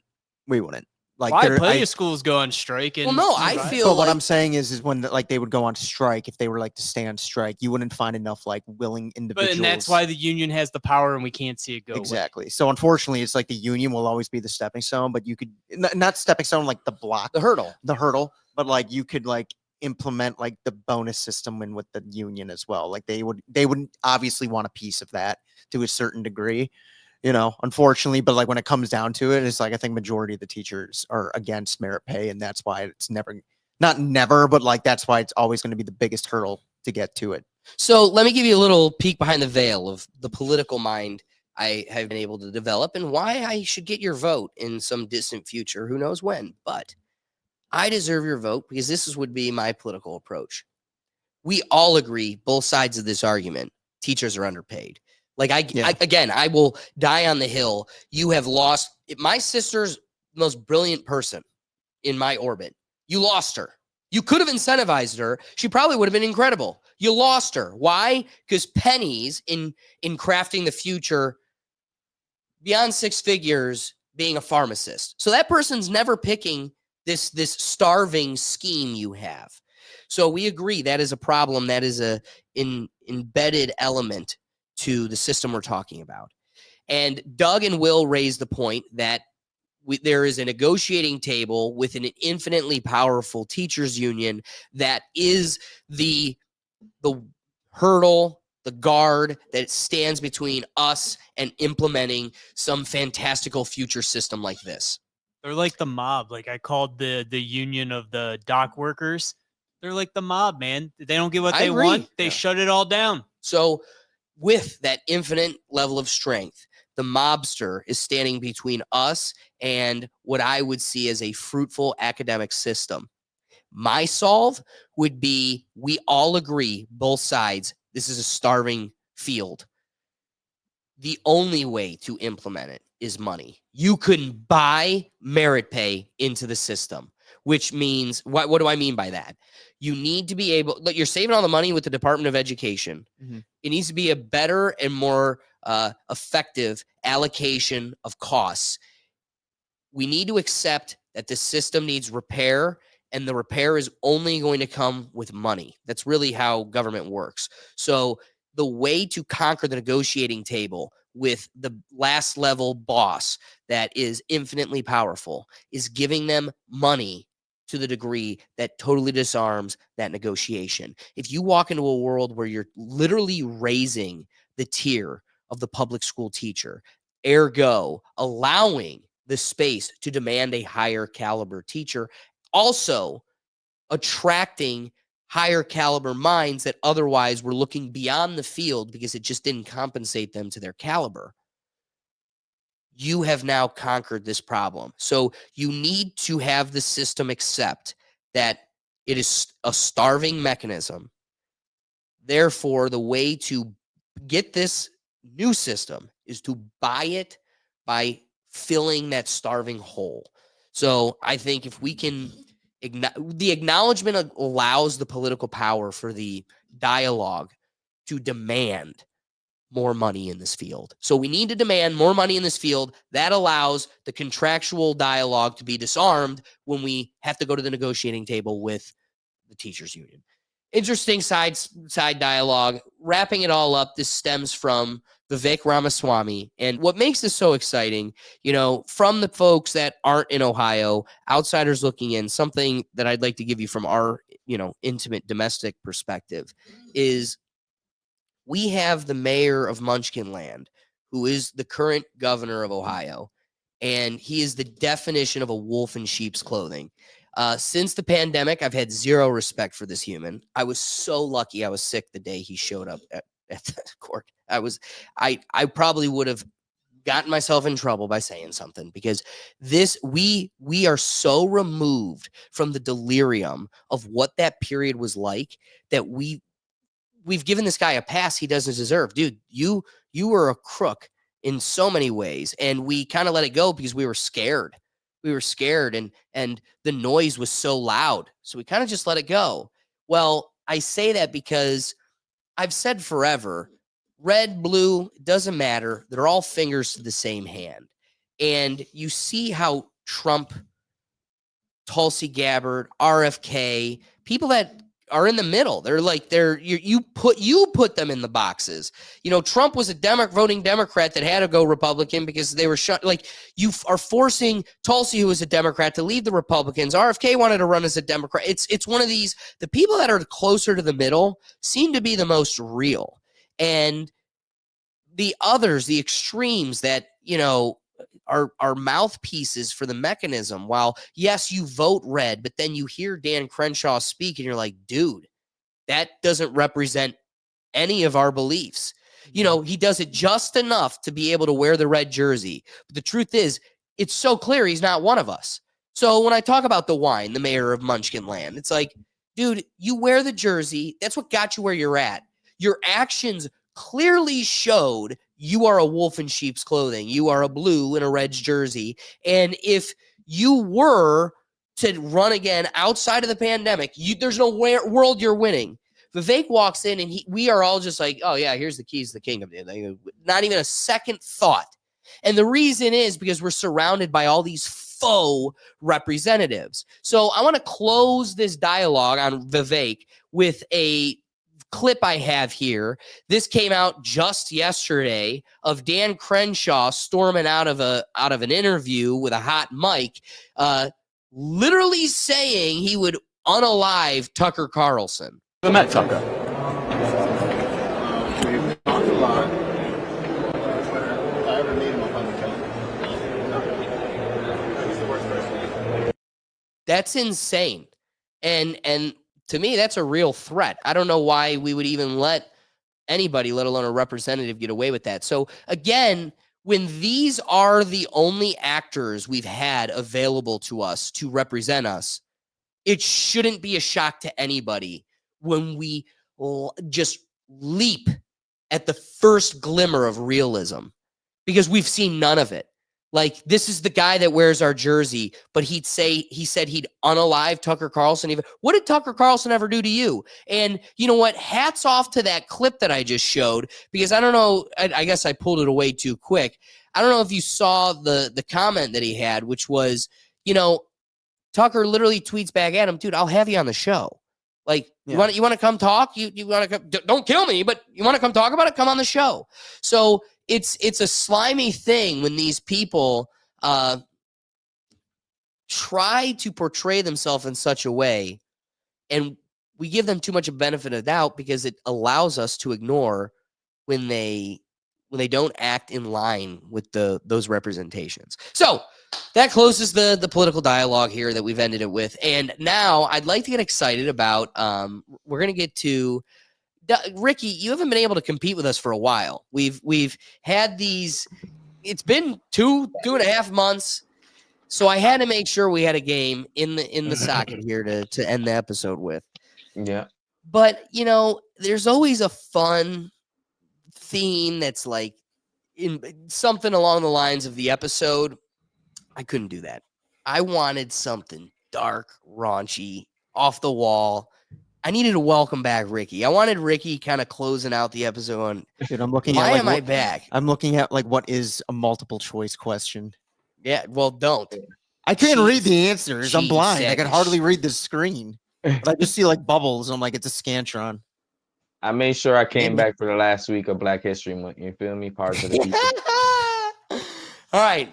So I've got 12 questions. 13 would be a tiebreaker. I'm trying to avoid 13. It may be less questions because I haven't totally vetted them. Here's the deal, folks. I went to ChatGPT. I asked ChatGPT to create this game for us, and she made us quite a went in a totally different way than I kind of thought it would go. But this is raunchy. This is not Rethink Tank, but it's not. This is so not what, but it is a welcome back to Ricky. All right. Ricky, this one's for you. All right. So don't forget the name of the game is Dirty Mind or Dirty Questions. No, Dirty Mind, Dirty Questions. It's just both. It's both. All right. Ready? All right. Well, first, yay. Yeah, Will. You're God, I always hate going first. All right, let's do it. What do they call an illegal? Holy. yeah, you got to go check out last episode to get even a glimmer of what Will's talking about. All right. First question. Yeah. Ready? Yeah. What percentage of married couples admit to having a side piece? I'm going to give you multiple choice. Is it A, 10%, B, 30%, C, 50%, or D, 70%? 30. I'll go with B, 30. Oh, that was It's- my guess too. Do you want to know what it is? It's 50%. Okay. That's crazy. All right. 50% Well, I mean, of it makes married sense. They couples said have a 50 side piece? Well, they say 50% of marriages end in divorce, right? Whoa! Yeah, I guess like, wow, I'm I an guess idiot. the numbers check out. Yeah. Numbers check They out. get found out. Yeah. All right, Dougie Fresh, we're coming to you. You could steal a point here, come out on top. Doug, which popular sexual position is known as the doggy style? Oh, for fuck's sake. That's his first question? No, this is not it. Because you want to hear the A, B, C, and D? I'm not taking this. ChatGPT, you suck. What is it? A, reverse cowgirl. B, doggy style. I was gonna say, I'm like, D, cowgirl. I'm like, did you give the answer in the question? ChatGPT, what are you doing? Man, we needed a human involved. But you know what? I wanted to be able to chalk something up to the tech. And this is where it gets us. All right. Double. This one I did remember. All right. Doug. I can't believe that. Let's read that again. Which popular sexual position is known as doggy style? B, doggy style. That's why I'm like, is that a question? I will go with A, reverse cowgirl. Final answer. All right, Dougie Fresh. What is the most popular sexual fantasy among people? A, threesome. B, dominance and submission. C, being watched. Or D, getting freaky in public. I'll go with A, threesome. It's actually B, dominance and submission. Now, I thought this Interesting. was like a no-brainer because it's two. I thought Like there's a public, whole too. population of people that want to be dominant, and there's a whole slew of people that want to be submitted. And it's like a 2-for-1, bigger population. All right, going to Ricky. Ricky, my guy. What's up, man? You got a lot of Diddy questions up in here. Welcome back. You brought me back with all the Diddy questions, bro. Dude, I brought this back just for you. All right. Sincerely. So Ricky, which famous celebrity is known for raunchy tweets about their love life? A, Nicki Minaj. B, Snoop Dogg. D, Rihanna. D, Wow. Cardi B. Do that again. Cardi. No, do that again. You screwed that up. A, Nicki Minaj. B, Snoop Dogg. C, Rihanna. There we D, Cardi B. There we go. You Cardi said D B. twice. Ricky's got the first point. It's Cardi B. Yeah, of course. know- Cardi you used know to the be a only- stripper. She's the only one that's on the internet. Like, yeah, my pussy this, my pussy that. I'm fucking him. Like that's all. You know, she's also the only political scientist to interview the soon to then be president-elect Joe Biden, who did his campaign from his basement. He only did one interview, and it was political scientist Cardi B, who is also on a raunchy ChatGPT game show known for being the celebrity for the most raunchy tweets about their love life. Yeah, their interview looked just like the screen right now. Wet? Yeah. Yeah. Oh, you're too much. Like, it took you long enough. I can't believe you did it. You did it. Well, Ricky's got a point. He's dominating you all. All right, Silent, coming to you, my friend. Again, I don't know what I'm getting myself into. Okay. Which body part is most commonly associated with booty calls? The chest, the lips, the butt, the legs. The butt. This might be a surprise. You're right. I legitimate had the only legit question. Oh no, Ricky had a good. I had a question. You know, it's only a hard question if you're not tapped into the culture. I can't wait till mine's another statistics question. Like, all right, now what percent of the population? Great. You ready? Great. What is the most commonly searched dirty, quote, dirty term on the internet? A, corn. B, threesome. C, fetish. D, BDSM. What is the most commonly searched, quote, dirty term on the internet? Can you read them off again? A, corn. B, threesome. C, fetish. D, BDSM. And technically it's P instead of the C. A. It's actually B, threesome. Now it's threesome. Yeah, I was gonna say Now now. it's fucking Welcome back, Ricky. Number All one right. fantasy, wasn't it? But it's the goddamn most searched one. I thought, this was the best way to welcome back someone that escaped us for too long. We needed an overdose, not just a little dose, an overdose. So, Doug, coming to you. Let's see if you could catch up to Ricky here. Which of these items is most likely to be found in a, quote, kinky bedroom drawer? A, a vibrator. B, handcuffs. C, feather duster. D, candles. Feather duster. Yeah, that's an oldie, reaching way back in the archives. I'll go with B, handcuff. Doug's getting points on the board. All right, Ricky, welcome back. Welcome back. This is all for you. I'm here for you. Here for your I want freaky you walking off questions. going like, oh, dude. I'm here for your freaky questions, bro. All right, Ricky, can you keep your lead and continue to dominate this dominating dialogue? Which of these is considered an edging technique?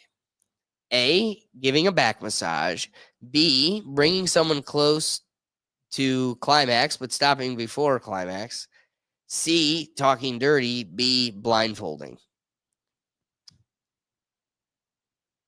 Coming close and touching without B, busting yes, and then yeah. busting. Yeah. You feel me? And you had the edge, you had the edge to bust it, but you didn't bust it. You feel me? You just reel it back in. You're edging it. You're edging it. You feel me? Welcome back. Welcome back, Ricky. Ooh-wee. I like how the questions are either like real legit questions. They're like, could you define this term? Yeah. and Will's getting like stumpers. I'm getting like, yeah. Well, oh my God, that pissed me off. Yeah, well, maybe Silent can return the favor here. Silent, we got an opportunity to get yourself on the board. What is the most common reason people cheat according to surveys? A, lack of trust. B, lack of intimacy or sexual satisfaction. C, boredom. Or D, emotional connection. C, boredom. It's actually B, lack of intimacy or sexual satisfaction. I actually I would would've got that thought one. B, but I was like, C might be it. I would have got that one. It was I either go B or with- C. Yeah, it was either B or C. So No one thought we'd go here. We went here and we lived here. Lived in the game. Coming to you. Okay. Final round. See if you can make something happen. Which of what is the most famous item sold in adult stores worldwide? A, lube. B, BDSM gear. C, vibrators. D, lingerie. Oh God, what the fuck? Welcome back, Ricky. Why am I getting like what's the most famous thing or what's the most useful thing? All right, so it was lube, BDSM, vibrators, or lingerie. What's the most bought? Is that the Sold. question? Sold? They're all big sellers. Fuck. This is dumb. Throw gas out there. It's multiple choice. You have 25% chance. Will. Oh wow, Doug, shut the fuck up. Fucking Christ, what's gonna be used the most? Lube. This one to me was instinctive. Doug, do you want to try to steal it? No, don't give him the fucking No, he's point. not gonna get the point. It's vibrators. Oh my god, Which mine to was. me is pretty instinctive. Well, you guys got to Ladies- remember, Diddy's been out of the game for a while, so that lube. He had a lot of lube, dude. So I was like, you bought a lot of it. Clearly, people are using truckloads. All right, Doug, if you get a point here, you'll be the only one able to catch up to Ricky. So let me ask you. Oh, okay. I guess that's what we're asking. What's the most common position for a one-night stand? A, missionary. B, cowgirl. C, reverse cowgirl. Or D, Dougie's favorite, Dougie style. Teach me how to Dougie. I'll go with doggy style. It's actually, and this should be instinctive, A, missionary. I never got like an instinctive goddamn. Eye contact. I want direct eye contact. I'm gonna look at your soul and never see you again. You know, Ricky, I want to give you an opportunity to just sweep the board, nail in the coffin. Can you dominate the whole game? Because this is Ricky's welcome back, so it only seems appropriate. As they say, I'm a 69 god. You know, you heard Kendrick said it, so What are these Team people Drake. thinking?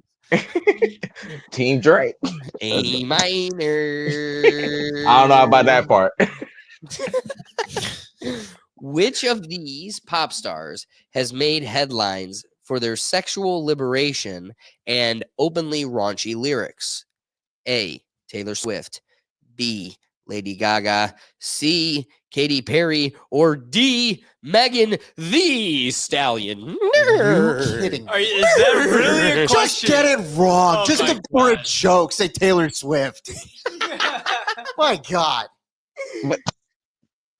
Yeah, the girl that said she got shot in the foot by a guy that she was fucking Wait, her what? friend. Hold on. Tell us that story. Unpack it. Are you Culture serious? us. Yeah, what?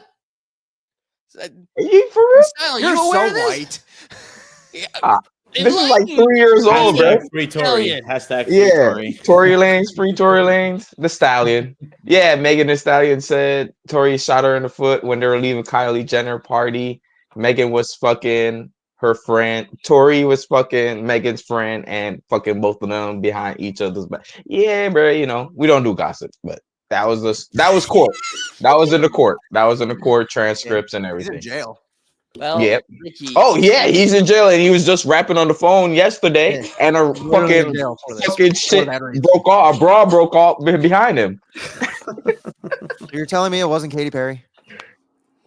in my mind, it was. Hey, she kissed a She girl, kissed the girl and and she we liked all it. liked it. Yeah. We all liked it.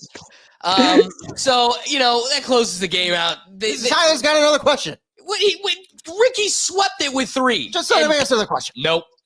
Sorry. Silent. No, because Will just couldn't let me just seamlessly close the show with a clean end. We have to acknowledge why I want to avoid the 13th. It was a tiebreaker. I didn't make this quiz, but sure as shit, when I reviewed it, I'm like, try to avoid reading this one at all costs. If you thought what we had was, yeah, we'll close and you can read it to your heart's content. Okay. That being said, what a doozy of an episode. I appreciate everybody that joined us and jumped in the comments. The whole purpose of the live show is getting you involved. That being said, we've got a full Pickle Gallery that we could get excited about. So first, kicking it off with Silent, tell the folks where they can find you. Kick.com/Silent Destroyer, live every single day. Good man. And Ricky, tell the folks, because it's been a while, where can they find you? What's going on? Yo, I got a video just uploaded on Just Another Day TV on the YouTube, man. We went to the river vibing with JB and Savan. We cooked some food, drink some beers. It was a good time. All So right, I'm go gonna check it say- out. Just Another Day TV. Yep. I'm gonna And share that. got a couple So shit. you can find it on the Rethink Tank story too. Gotta go check Hell it yeah. out. Just Another Day Thank you. TV. Hey, and we outside, people. We outside as usual. With a roof over his head. He's got AC for the first time in 2 months. It's all in the heart. We got heater. I got heater, bro. Bro, this cold is not good. Colombia, y'all got to go to Colombia, bro. It's Oh, cheap okay. and great. I'll fit right in. Skipping away, just hopping it, skip away. I'll fit I'm just right in. saying, whenever y'all can, just go to Colombia. It's cheap and great. Like food is awesome, cheap, everything. So All right. Well, I'm hopping on my way. Just gonna chew on some coca leaves. I'll be right back. I don't know That about being said, guys, I appreciate you joining us. The whole purpose of the live show is to get you involved. So we appreciate everybody that jumped in the comments. We've got new content coming your way. Doug and I just had an awesome reactions channel. Let's get Ricky back in here for a quick second. Everybody take a look at Ricky's awesome, sexy sweatshirt. The logo being from the Rethink Actions YouTube channel. So be sure to head over there because every Sunday, Doug and I got a new episode. This week we just did the most expensive foods, and some of them are quite wild. And coming out this Sunday, we've got some of the craziest parkour moments. So be sure to head on over there as we got a new episode coming out every Sunday. But with all these podcast shows and everything across the different platforms, the place you can find everything is in one central place, and that's at our website at www.rethinktankpodcast.com. So be sure to head on over there so you can join us. If we made you laugh, if we made you think, a lot of you joining us on X or Twitter right now. So the best thing you could do is retweet this bad boy. What you're seeing is the best thing you could do to support what we're doing. So we want to come at you each week. Make sure to like, subscribe, hit those buttons. This thing comes out for the folks streaming us. We do the audio podcast that comes out the day later. So cheers to everybody that's joining us at home. But get excited because we've got a full crew back in the studio, a lot to unwind. Couldn't be more excited, and we'll catch you next week. Peace.